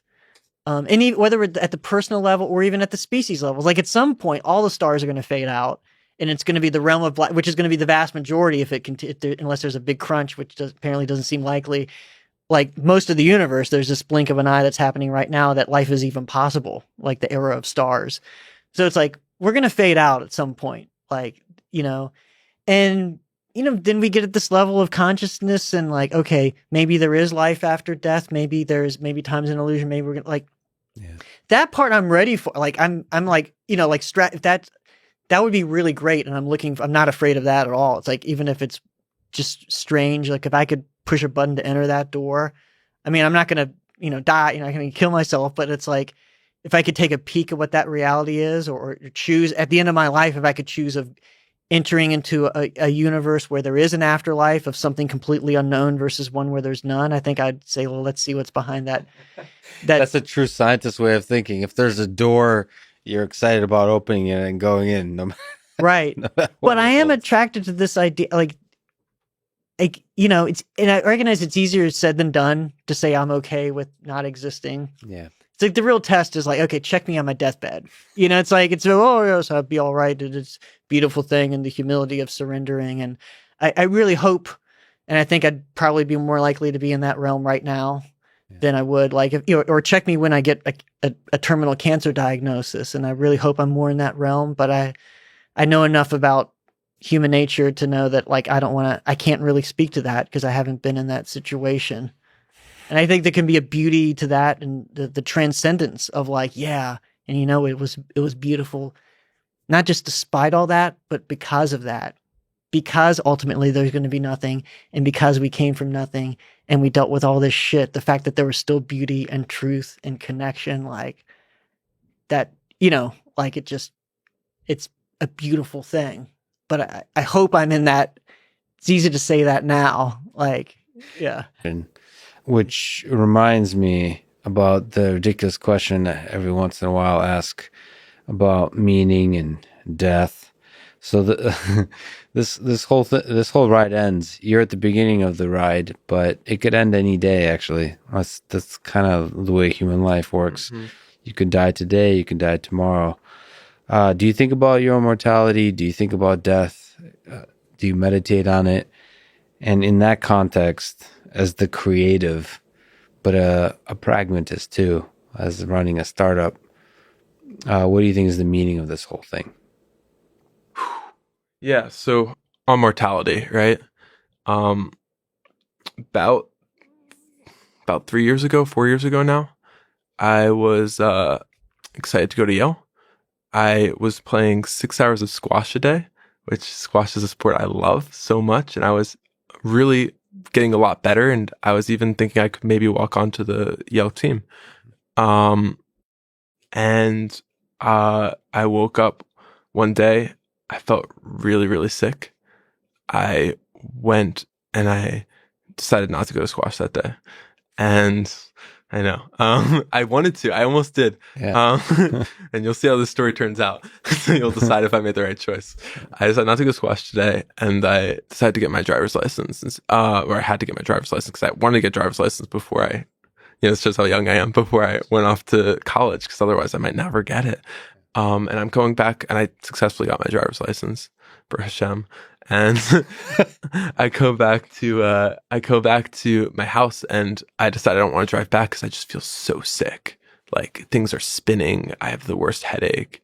I come home, I run back right into my bed and feeling really sick, to the point where I even like asked my mom, who is a doctor, I'm like, should I go to the hospital? And she's like, you can just wait it out. I'm sure it'll get better. You're a young, healthy I like your mom. Yeah. And then, you know, at one point I look at my arms, and they're like covered in this like red splotchy stuff. Oh, wow. Yeah. And I'm like, Mom, I think, and she's like, yeah, we have to go. And so I go there, and they're like, you have scarlet fever. And they're like, there's nothing we can do. You should probably just go back home. So I go back home. 6 hours later, I wake up, in the morning. They'd let me out at like 3 a.m. They let me. I come home in the morning and I feel this like a spear through my chest, and I never felt anything like it. And it was very disconcerting when you have because we're all used to different sorts of pain, right? Yeah. And that was the sort of pain I never felt before. Especially as an athlete, you're used to like feeling pain. So I tell my parents, and immediately we hop back in the car. We go up to the same hospital I was at 6 hours ago, and they initially didn't want to let me in. And I was like, I have chest pain. They're like, oh, come in, because they're like, you're a healthy guy. Wait your turn. Yeah. I'm like, no, you don't understand. I have like a pain in my chest. And then they let me in. They start doing tests on me. They like put something like in my back, which is really scary. It's a huge needle. And I'm smiling because it's like one of the ways I reduce stress, I guess, or deal with this sort of thing and make light of it. But like, know that, you know, it was definitely very scary in the moment. Shocking and scary. And they go and they do a bunch of tests, and they determined that a virus like attacked my heart, and I had myocarditis and pericarditis.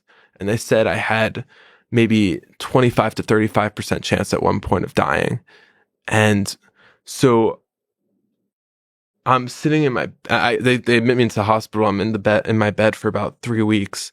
And I'm just standing there, and I had this moment also that I remember very specifically where I was in so much pain that like I was crying, not out of like emotional standpoint, but actually just purely out of the pain itself. Like I could feel my heart in my chest, and when I leaned back, I felt it touch my rib cage and feel horrible. So I couldn't go to sleep and lean back. I had to lean forward all throughout the night, right?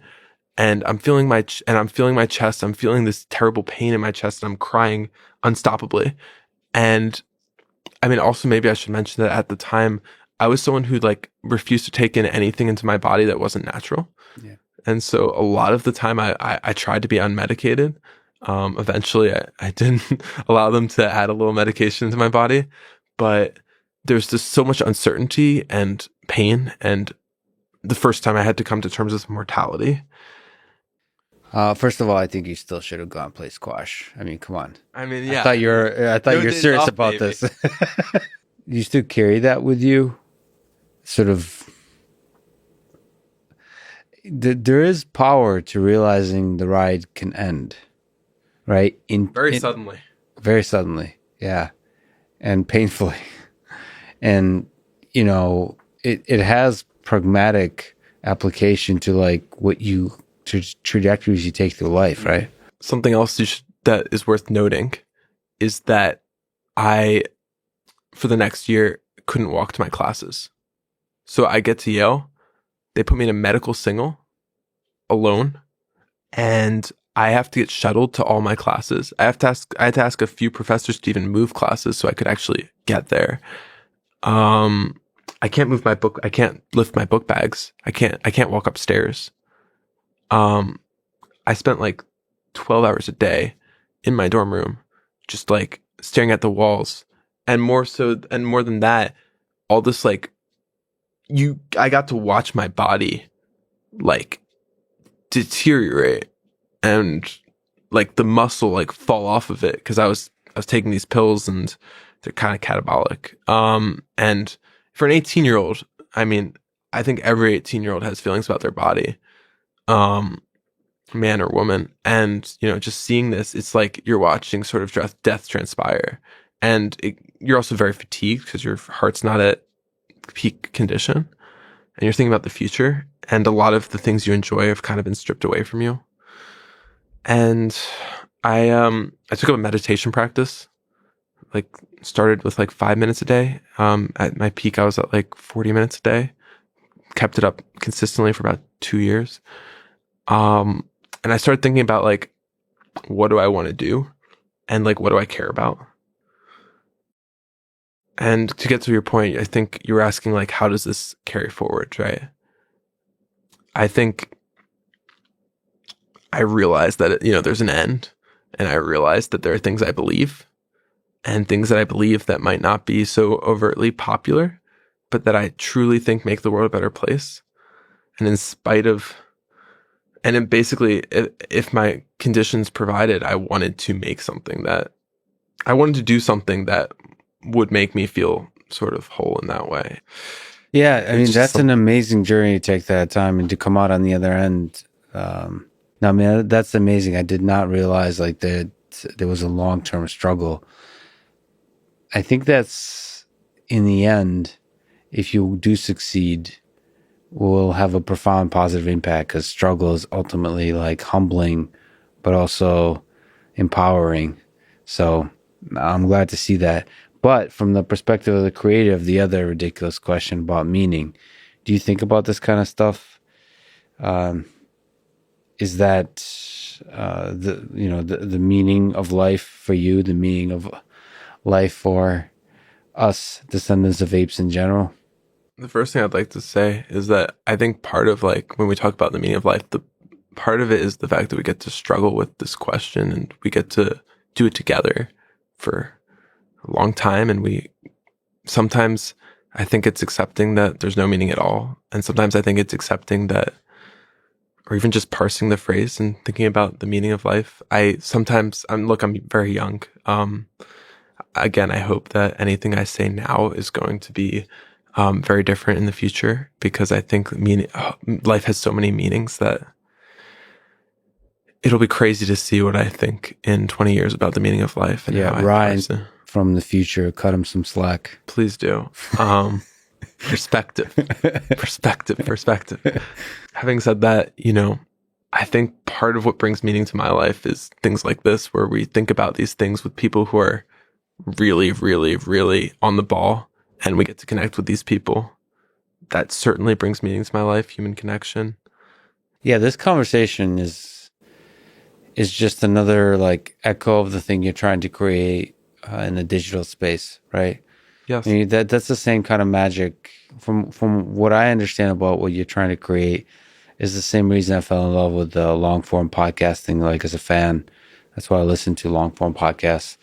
Is there something deeply human and genuine about the interchange through voice?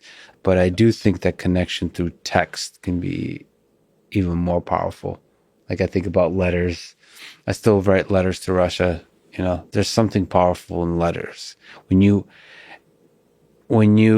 put a lot of yourself in the words you say, in the words you write, that's powerful. You can really communicate not just the actual semantic meaning of the words, but like a lot of who you are through those words, and create real connection. So I hope you succeed there. And listen, Ryan, I think this was an incredible conversation. I'm glad that people like you are fighting the good fight for bringing out the best in human nature in the digital space. I think that's a battleground where the good will win, like love will win. And I'm glad you're creating technology that does just that. So thank you so much for wasting all your time, for coming down. I can't wait to see what you do in the future. Thanks for talking today. Thank you for having me. Bam. How many finger guns have you gotten at the end of the podcast? 0. 2 now. Thanks for listening to this conversation with Ryan Schiller, and thank you to all our sponsors, Allform, Magic Spoon, BetterHelp, and Brave. Click their links to support this podcast. And now, let me leave you with some words from George Washington on March 15th, 1783. If freedom of speech is taken away, then dumb and silent we may be led like sheep to the slaughter. Thank you for listening, and hope to see you next time.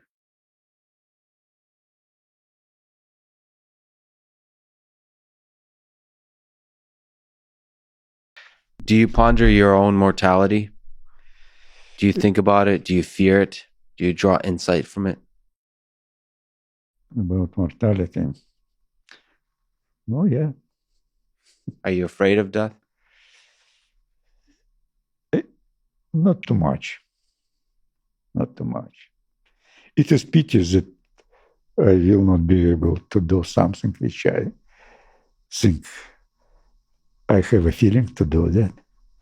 For example, I will be very happy to work with guys, theoreticians from music, to write this collection of description, how they describe music, how they use what predicate, and from art as well.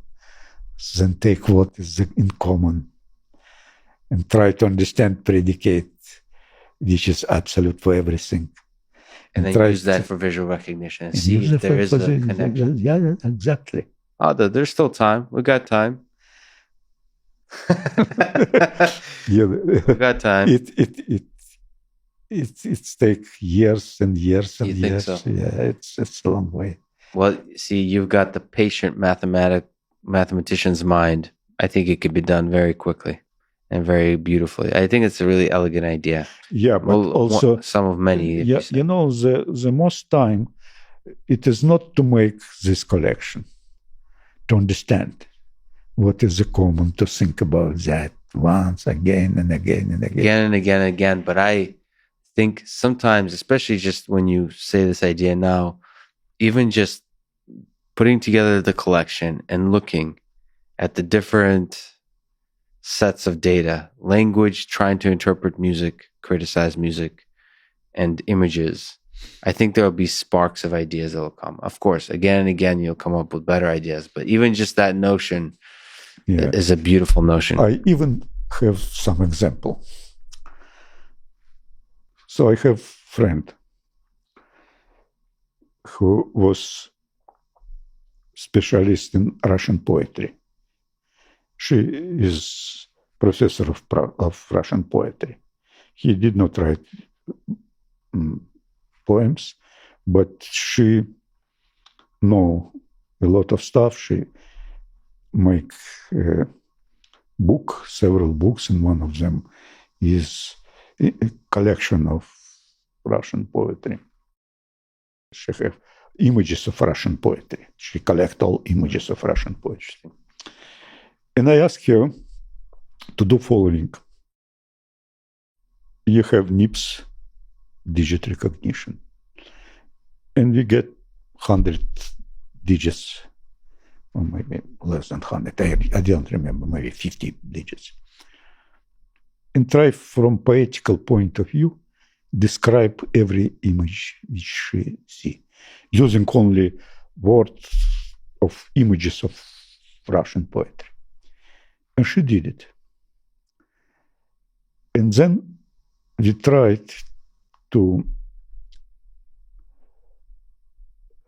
I call it learning using privileged information. I call it privileged information. Mm-hmm.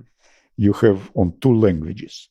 One language is just image of digit, and another language poetic description of this image. And this is privileged information. And there is an algorithm when you're working using privileged information, you're doing better, much better. So, so there's something there. Something there. And there is in NEC, she unfortunately died. The collection of digits in poetic descriptions of these digits. Yeah. So there's something there in that poetic description.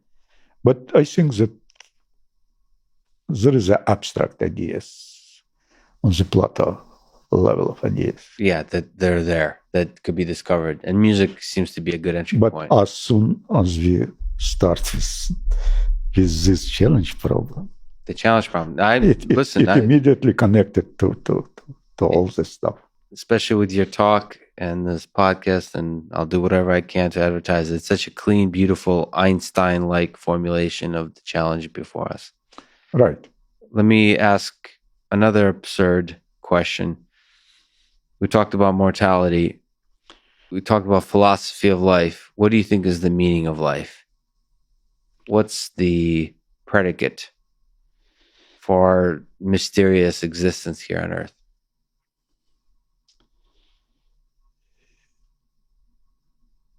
I don't know. It's very interesting how we have in Russia, I don't know if you know, the guy Strugatsky. Mm-hmm. They writing fictions, they thinking about human, what's going on. And they have idea that there are just developing two type of people, common people and very smart people. They just started. And these two branches of people will go in different direction very soon. So that's what they're thinking about that. So the purpose of life is to create two paths of human societies. Yeah. Yes, simple people and more complicated. Which do you like best? The simple people or the complicated ones? I don't know that he is just his fantasy, but every week we have a guy who is just writer and also theoretic of literature. And he explained how he understands literature and human relationship, how he see life. And I understood that I'm just small kids comparing to him. He is very smart guy in understanding life.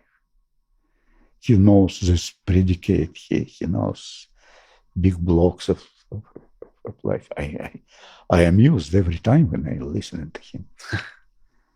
And he just talking about literature. And I think that I was surprised.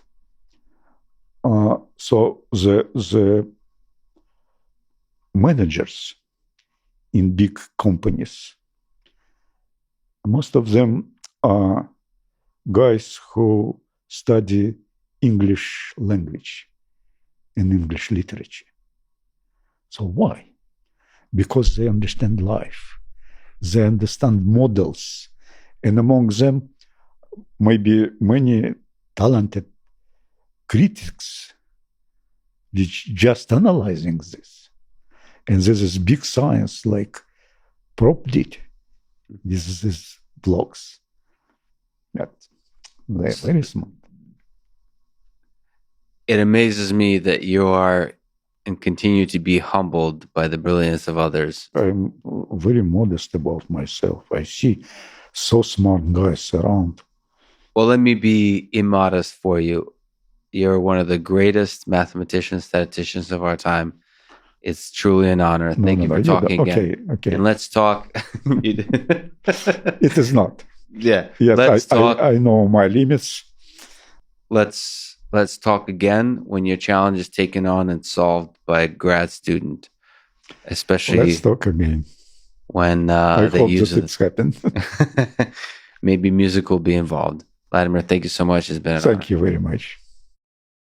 Thanks for listening to this conversation with Vladimir Vapnik. And thank you to our presenting sponsor, Cash App.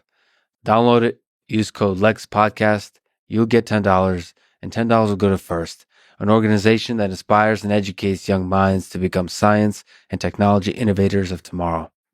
If you enjoy this podcast, subscribe on YouTube, give it 5 stars on Apple Podcasts, support it on Patreon, or simply connect with me on Twitter at Lex Friedman.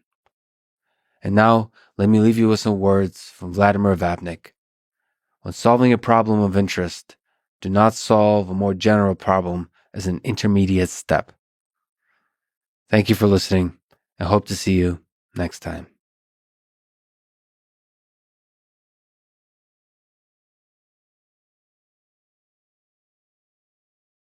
Good life.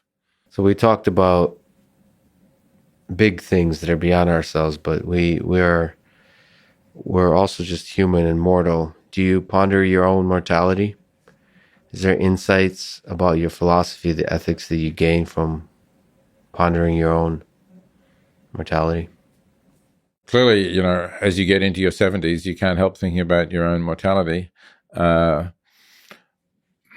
I don't know that I have great insights into that from my philosophy. I don't think there's anything after the death of my body, assuming that we won't be able to upload my mind into anything at the time when I die.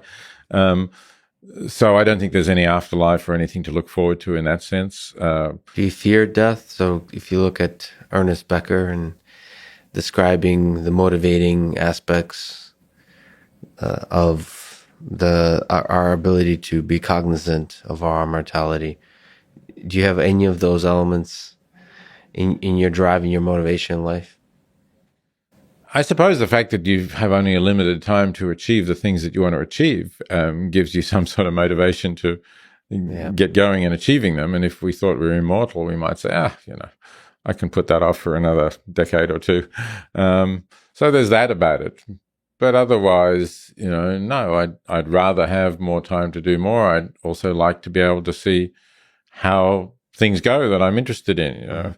Is climate change going to turn out to be as dire as a lot of scientists say that it is going to be? Will we somehow scrape through with less damage than we thought? I'd really like to know the answers to those questions, but I guess I'm not going to. Well, you said there's nothing afterwards. So let me ask the even more absurd question. What do you think is the meaning of it all?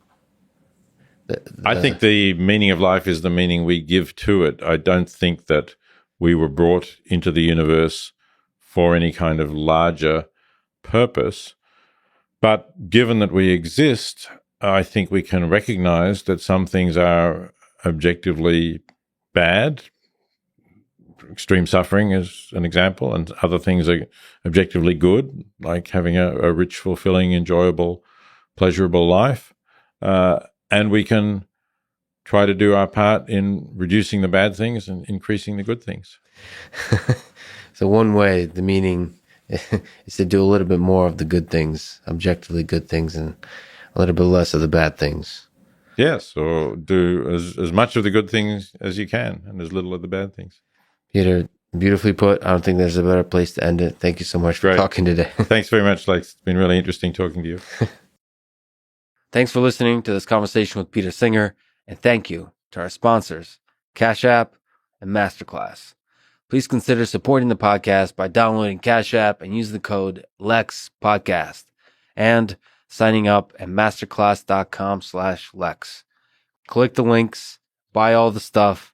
It's the best way to support this podcast and the journey I'm on in my research and startup. If you enjoy this thing, subscribe on YouTube, review it with 5 stars on Apple Podcasts, support it on Patreon, or connect with me on Twitter at Lex Friedman, spelled without the E, just Fridman. And now, let me leave you with some words from Peter Singer. What one generation finds ridiculous, the next accepts. And the third shudders when it looks back at what the first did. Thank you for listening, and hope to see you next time.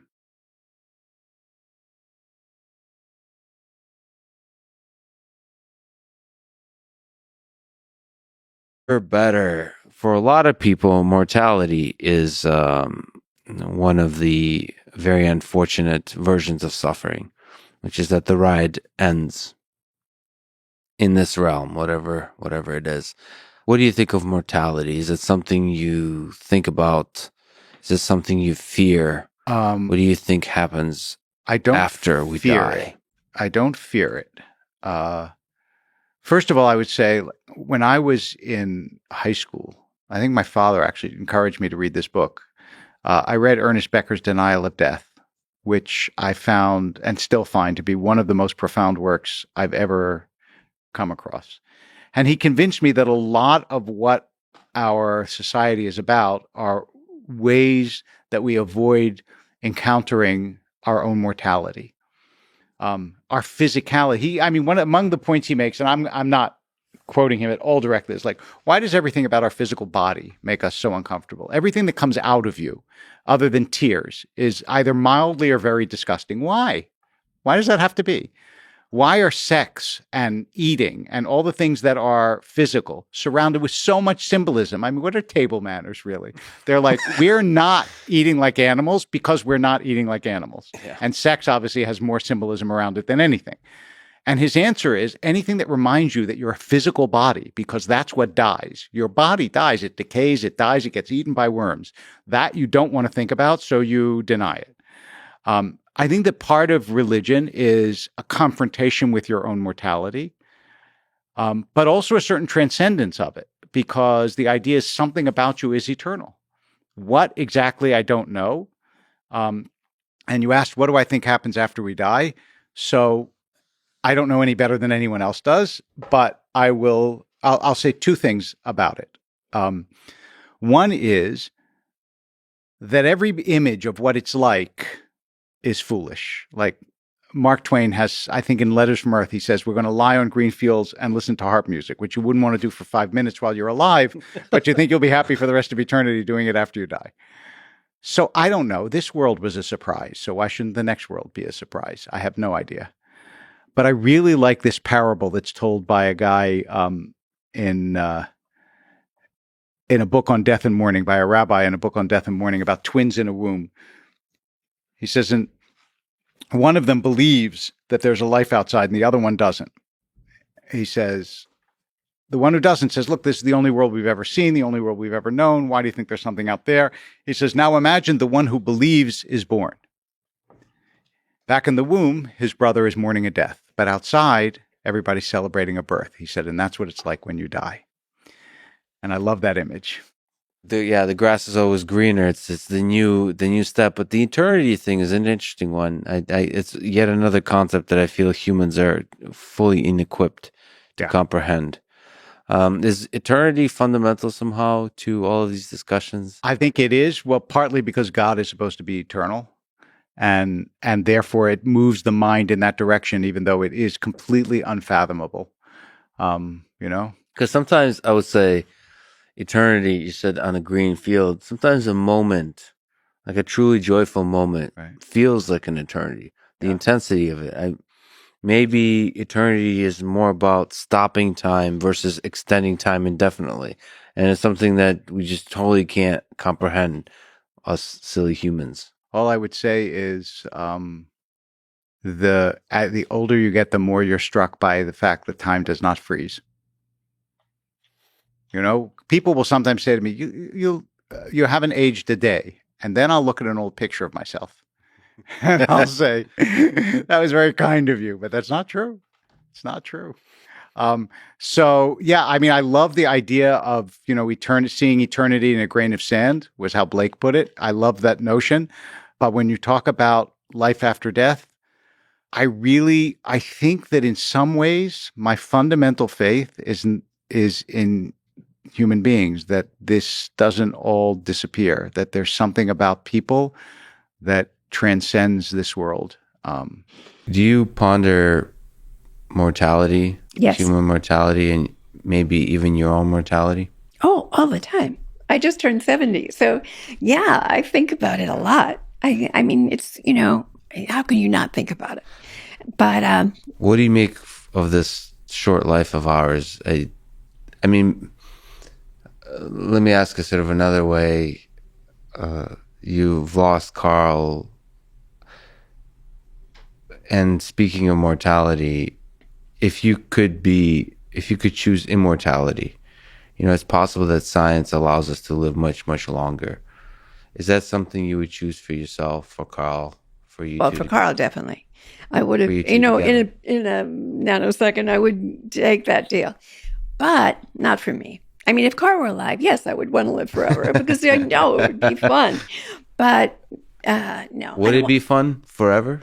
That's the essential. I don't know. It's just that the universe is so full of so many wonderful things to discover that it feels like it would be fun. But no, I don't want to live forever. I have had a magical life. My craziest dreams have come true. And I feel, forgive me, but this crazy quirk of fate that put my most joyful, deepest feelings that decades later, 42 years later, I know how real, how true those feelings were. Everything that happened after that was an affirmation of how true those feelings were. And so I don't feel that way. I feel like I have gotten so much more than my share. Not just my extraordinary life with Carl, my family, my parents, my children, my friends, the places that I've been able to explore, the books I've read, the music I've heard. So I feel like if it'd be much better if instead of working on the immortality of the lucky few, of the most privileged people in this society, I would really like to see a concerted effort for us to get our act together. That to me is topic A, more pressing, this possible world. That is the challenge. And we're at a kind of a moment where if we can make that choice. So immortality doesn't really interest me. I love nature, and I have to say that I because I'm a product of nature, I recognize that it's great gifts and it's great cruelty. Well, I don't think there's a better way to end it. Annie, thank you so much for talking today. It was an honor. Oh, it's wonderful. I really appreciate it. Yeah, I really enjoyed it. I thought your questions were great. Thank you. Thanks for listening to this conversation with Andrian, and thank you to our presenting sponsor, Cash App.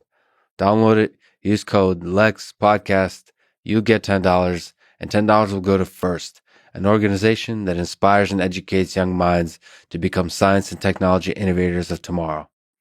If you enjoy this podcast, subscribe on YouTube, give it 5 stars on Apple Podcast, support it on Patreon, or simply connect with me on Twitter at Lex Friedman.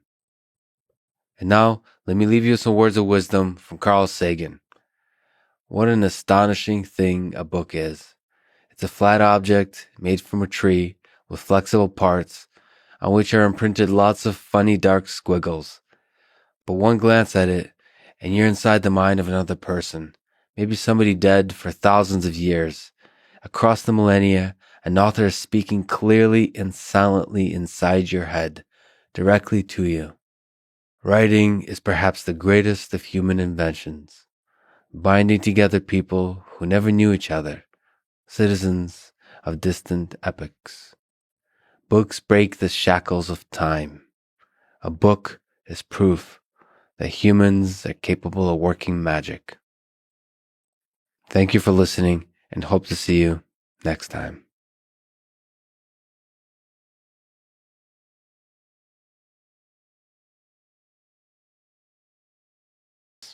You've kind of suggested that we ought to be humble about our very own existence and that our existence lasts only a short time. We talked about you losing your father and your mother. Do you think about your own mortality? Are you afraid of death? I'm not afraid. You know what? Epicurus was a very wise person. According to Lucretius, Epicurus didn't leave anything in writing, but he said that he's never afraid of death because as long as he's around, death is not around.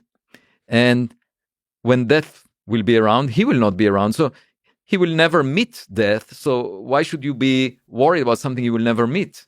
And it's an interesting philosophy of life. You shouldn't be afraid of something that you will never encounter, right? But there's a finiteness to this experience. Which we live every day.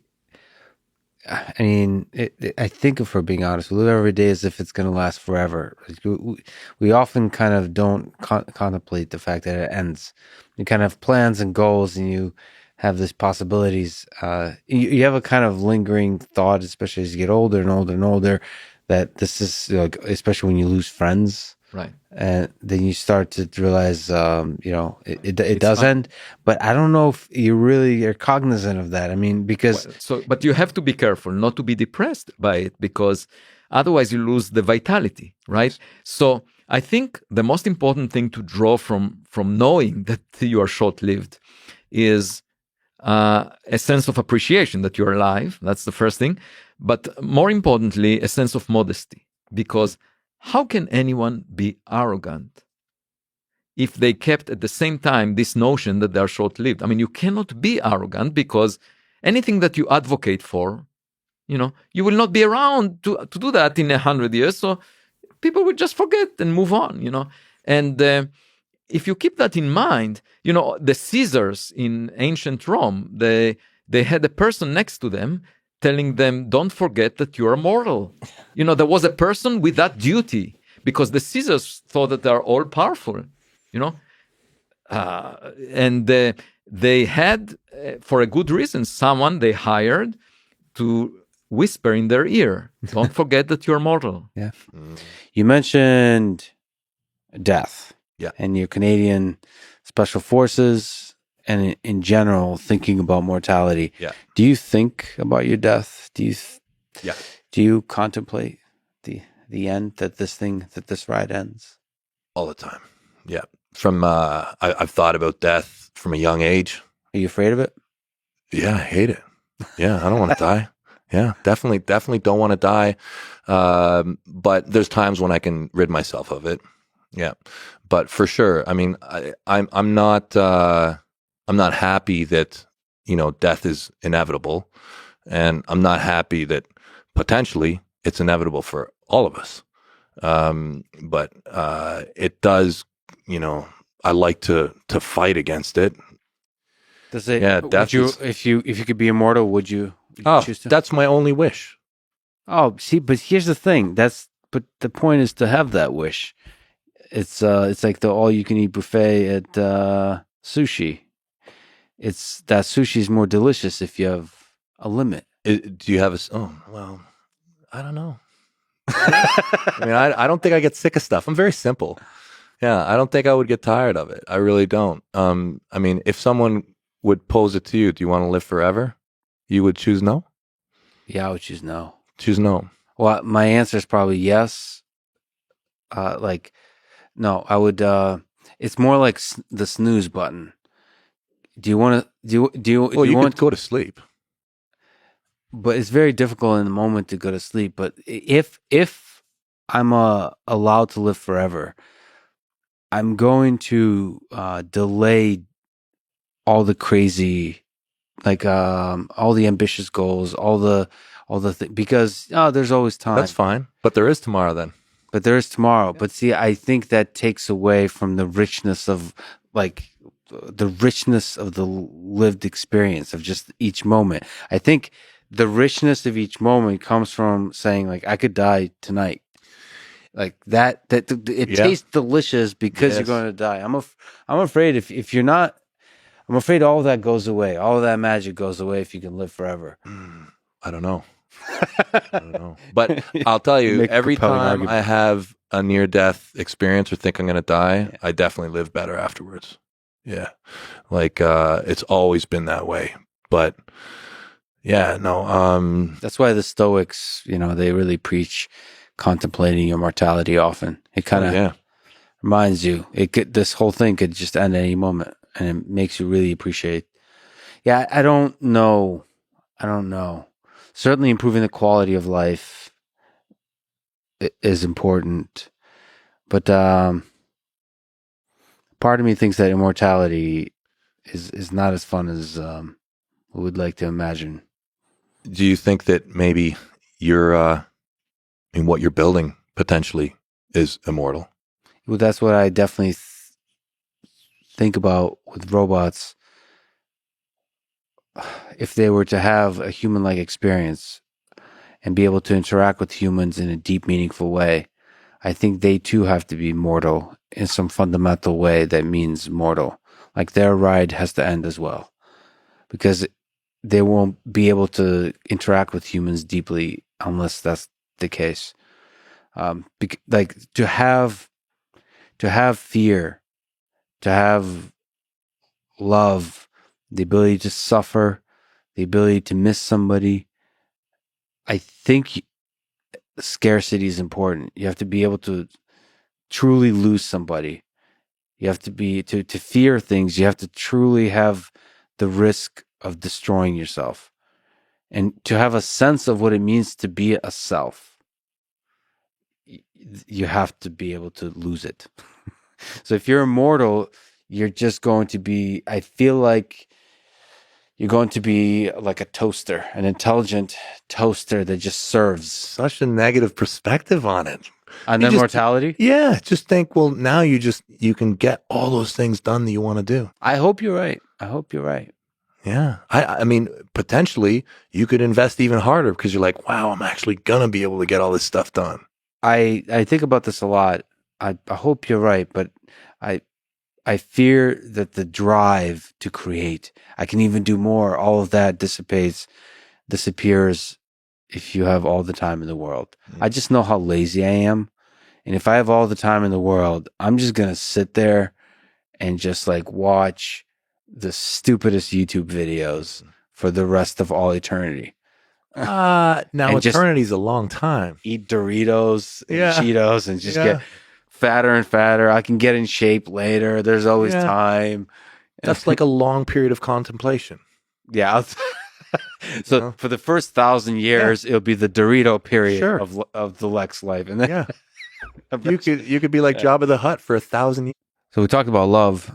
Let me ask you the other question I'm obsessed with. Are you, do you ponder your own mortality? I do a lot, especially now that I'm an uncle, especially now that I have like these younger people that I mentor. I was just yesterday, my friend John Gerges, who did my theme song for my podcast, who did the book cover for Dear Reader, who's like the most talented person I know. His song came on the iPod at the gym. And I almost messaged him. I go, one day one of us is going to bury the other and it's going to be really sad. And I thought about that. And it was kind of just like, oh man, that's really going to suck. I don't know which scenario would be better. Like, I will be very just sad if he's gone. I'm sure he'll be very sad if I'm gone. I mean, are you afraid of it? No. Rand had this quote about how I won't die, the world will end. So I've had enough experiences that I've really, at this point, and everything's icing on the cake. So if I were to kill you at the end of this podcast, it feels painless. That would be okay? Yeah. You know why? Does anyone know you're here, by the way? You know why? Just asking for a friend. Here's why. Yeah. There's that wit. Save that for Twitter, Lex. Do they call you Sasha? No, I'm Lyosha. Lyosha. Oh, that's my sister's husband. Okay. So here's why. I strongly believe, and this is a very kind of Jewish perspective, that you just have to leave the world a little bit better than you found it. That all you could do is move the needle a little. And one of the things I set out to do with Dear Reader, my book on North Korea, I was at a point in my career where I could do something to make a difference instead of just writing like co-authoring books with celebrities, which I'm very proud of, but are neither here nor there. And I thought, all right, I know how to tell stories. I know how to inform people. I know how to entertain people. If I move the needle in America, who cares? We got it really good here. If I move the needle in North Korea a little bit, the cost benefits through the roof. I never thought of that, actually. I never thought of Dear Reader from that perspective. When I set out to write it, Wow. I'm like, okay, what can I do? I'm not going to be able to liberate the North Korean regime. What I can do is the camera right now is focused on, at the time, Kim Jong-il, now Kim Jong-un. And I can do just this a little bit. And I go, behind that guy who you think is funny clown, there's millions of dead people. There's children being starved. There's people who are performing because they have a gun to their kid's head. And if someone put a gun to your kid's head, you'd put on those dancing shoes real quick. And I and others have managed to change the conversation about North Korea in terms of look at those silly buffoons to those poor people. So the fact that little thing I can say with a straight face, I did, doesn't make me a great person, but it does make me someone who, if I have to go tomorrow, I can say I did a little bit to make the world a better place. Do you think one day technology will allow individual human beings to become immortal besides just through the ability to digitize our essence? Yeah, I think that artificial intelligence will give us the key to genetic immortality. You see, in the coming decades, everyone's going to have their gene sequenced. We'll have billions of genomes of old people, billions of genomes of young people.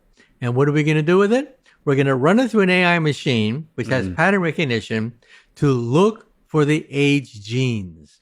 In other words, the fountain of youth that emperors, kings, and queens lusted over, the fountain of youth will be found by artificial intelligence. Artificial intelligence will identify where these age genes are located. First of all, what is aging? We now know what aging is. Aging is the buildup of errors. That's all aging is, the buildup of genetic errors. This means that cells eventually become slower, sluggish, and they go into senescence, and they die. In fact, that's why we die. We die because of the buildup of mistakes in our genome and our cellular activity. But you see, in the future, we'll be able to fix those genes with CRISPR-type technologies and perhaps even live forever. So let me ask you a question. Where does aging take place in a car? Given a car, where does aging take place? Well, it's obvious, the engine, right? Mm-hmm. A, that's where you have a lot of moving parts. B, that's where you have combustion. Well, where in the cell do we have combustion? The mitochondria. Mm-hmm. We now know where aging takes place. And if we cure many of the mistakes that build up in the mitochondria of the cell, we could become immortal. Let me ask you, if you yourself could become immortal, would you? Damn straight. No, I think about it for a while because, of course, it depends on how you become immortal. You know, there's a famous myth of Tithonus. It turns out that years ago in the Greeks' mythology, there was the saga of Tithonus and Aurora. Yeah. Aurora was the goddess of the dawn, and she fell in love with a mortal, a human called Tithonus. And so Aurora begged Zeus to grant her the gift of immortality to give to her lover. So Zeus took pity on Aurora and made Tithonus immortal. But you see, Aurora made a mistake, a huge mistake. She asked for immortality, but she forgot to ask for eternal youth. So poor Tithonus got older and older and older every year, decrepit, a bag of bones, but he could never die. Never die. Quality of life is important. So I think immortality is a great idea as long as you also have immortal youth as well. Now, I personally believe, and I cannot prove this, but I personally believe that our grandkids may have the option of reaching the age of 30 and then stopping.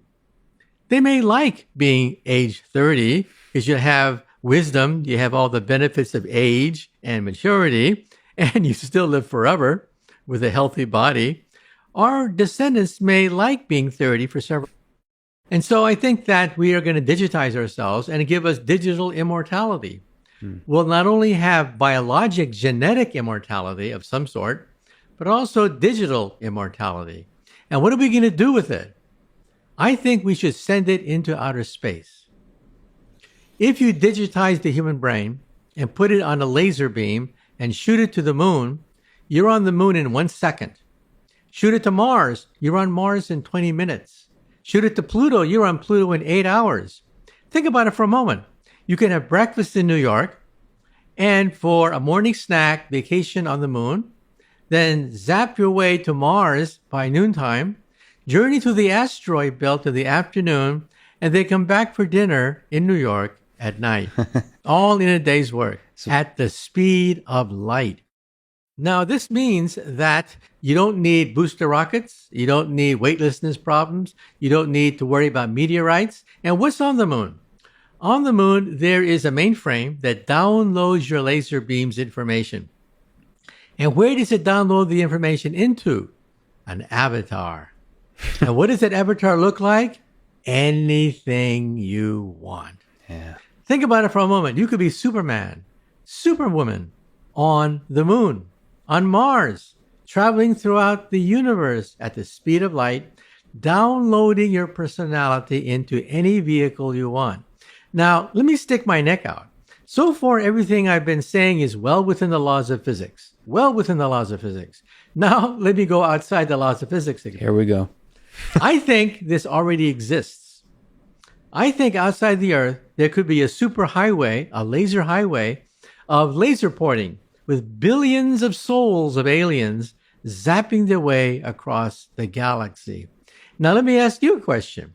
Are we smart enough to determine whether such a thing exists or not? No.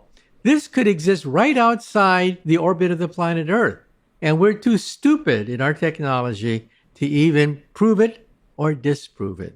We would need the aliens on this laser superhighway to help us out, to send us a human interpretable signal. I mean, it ultimately boils down to the language of communication, but that's an exciting possibility that actually the sky is filled with the aliens. could already be here, and we're just so oblivious that we're too stupid to know it. See, they don't have to be in alien form with little green men. They can be in any form they want, in an avatar of their creation. Well, in fact, they could very well be. They can even look like us. Exactly. We'd never know. One of us could be an alien. You know, in the zoo, did you know that we sometimes have zookeepers that imitate animals? We create a fake animal and we put it in so that the animal is not afraid of this fake animal. And of course, these animals' brains, their brain is about as big as a walnut. They accept these dummies as if they were real. So an alien civilization in outer space would say, oh yeah, human brains are so tiny. We could put a dummy on their world, an avatar, and they'd never know it. That would be an entertaining thing to watch from the alien perspective. So you kind of implied that with a digital form of our being, but also biological. Centuries. Is there an aspect of human existence that is meaningful only because we're mortal?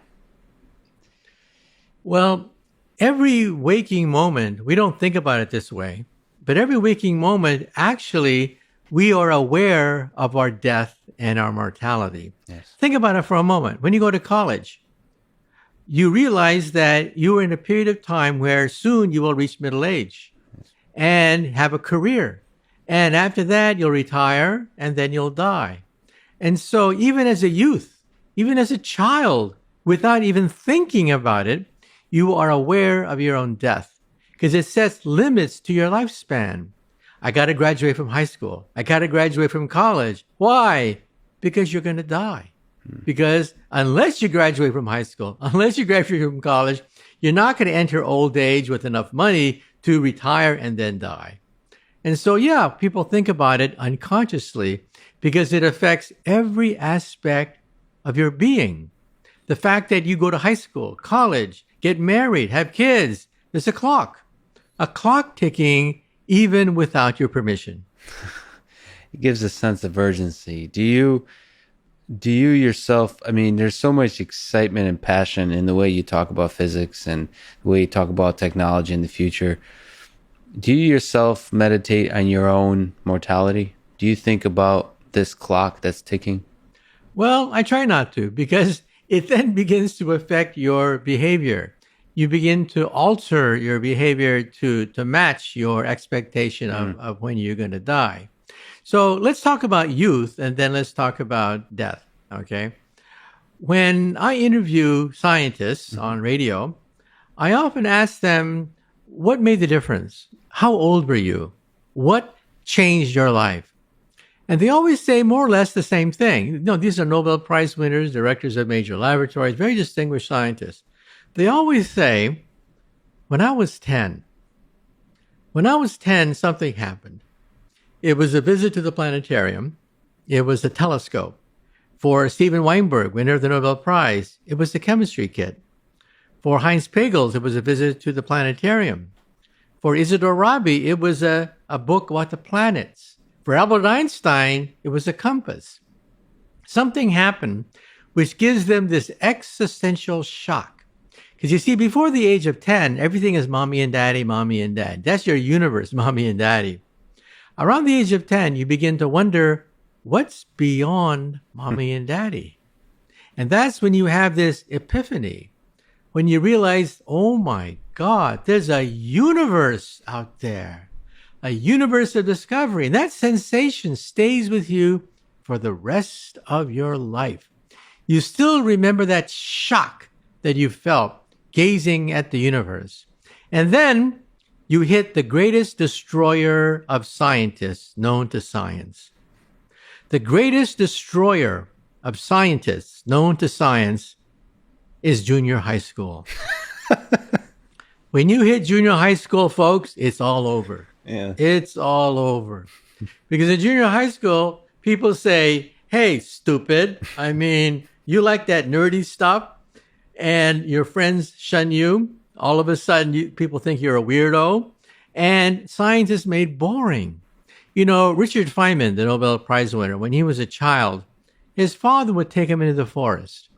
And the father would teach him everything about birds, why they're shaped the way they are, their wings, the coloration, the shape of their beak, everything about birds. So one day a bully comes up to the future Nobel Prize winner and says, "Hey, Dick, what's the name of that bird over there?" Well, he didn't know. He knew everything about that bird except its name. So he said, "I don't know." And then the bully said, "What's the matter, Dick? You stupid or something?" And then in that instant, he got it. He got it. He realized that for most people, science is giving names to birds. Yeah. That's what science is. You know lots of names of obscure things. Hey, people say, "You're smart. You're smart. You know all the names of the dinosaurs. You know all the names of the plants." No, that's not science at all. Science is about principles, concepts, physical pictures. That's what science is all about. My favorite quote from Einstein is that unless you can explain a theory to a child, the theory is probably worthless. Meaning that all great theories are not big words. All great theories are simple concepts, principles, basic physical pictures. Relativity is all about clocks, meter sticks, rocket ships, and locomotives. Newton's laws of gravity are all about balls and spinning wheels and things like that. That's what physics and science is all about, not memorizing things. And that stays with you for the rest of your life. So even in old age, I've noticed that these scientists, when they sit back, they still remember. They still remember that flush of excitement they felt with that first telescope, that first moment when they encountered the universe. And that keeps them going. That keeps them going. We talked about Ernest Becker and the how much value he puts on our mortality and our denial of our mortality. Do you think about your mortality? Do you think about your own death? You know, what's funny is I used to not be able to, but as you get older, you just know people who die and there's all these things. It just becomes familiar and more ordinary, which is what it is. But are you afraid? Sure. Although less so. And it's not like I didn't have some kind of insight or revelation to become less afraid. I think I just, like I say, it's kind of familiarity. It's just knowing people who've died. And I really believe in the future. I have this optimism that people, or this whole thing of life on Earth, this whole thing we're part of, I don't know where to draw that circle, but this thing is going somewhere and has some kind of value. And you can't both believe in the future and want to live forever. You have to make room for it. You know, like you have to, that optimism has to also come with its own like humility. You have to make yourself small to believe in the future. And so it actually, in a funny way, comforts me. Wow, that's powerful. And optimism requires you to kind of step down after time. Yeah, I mean, that said, life seems kind of short, but you know, whatever. Do you think I've tried to find, I can't find the complaint department. You know, I really want to bring this up, but the customer service number never answers, and like the email bounces one way.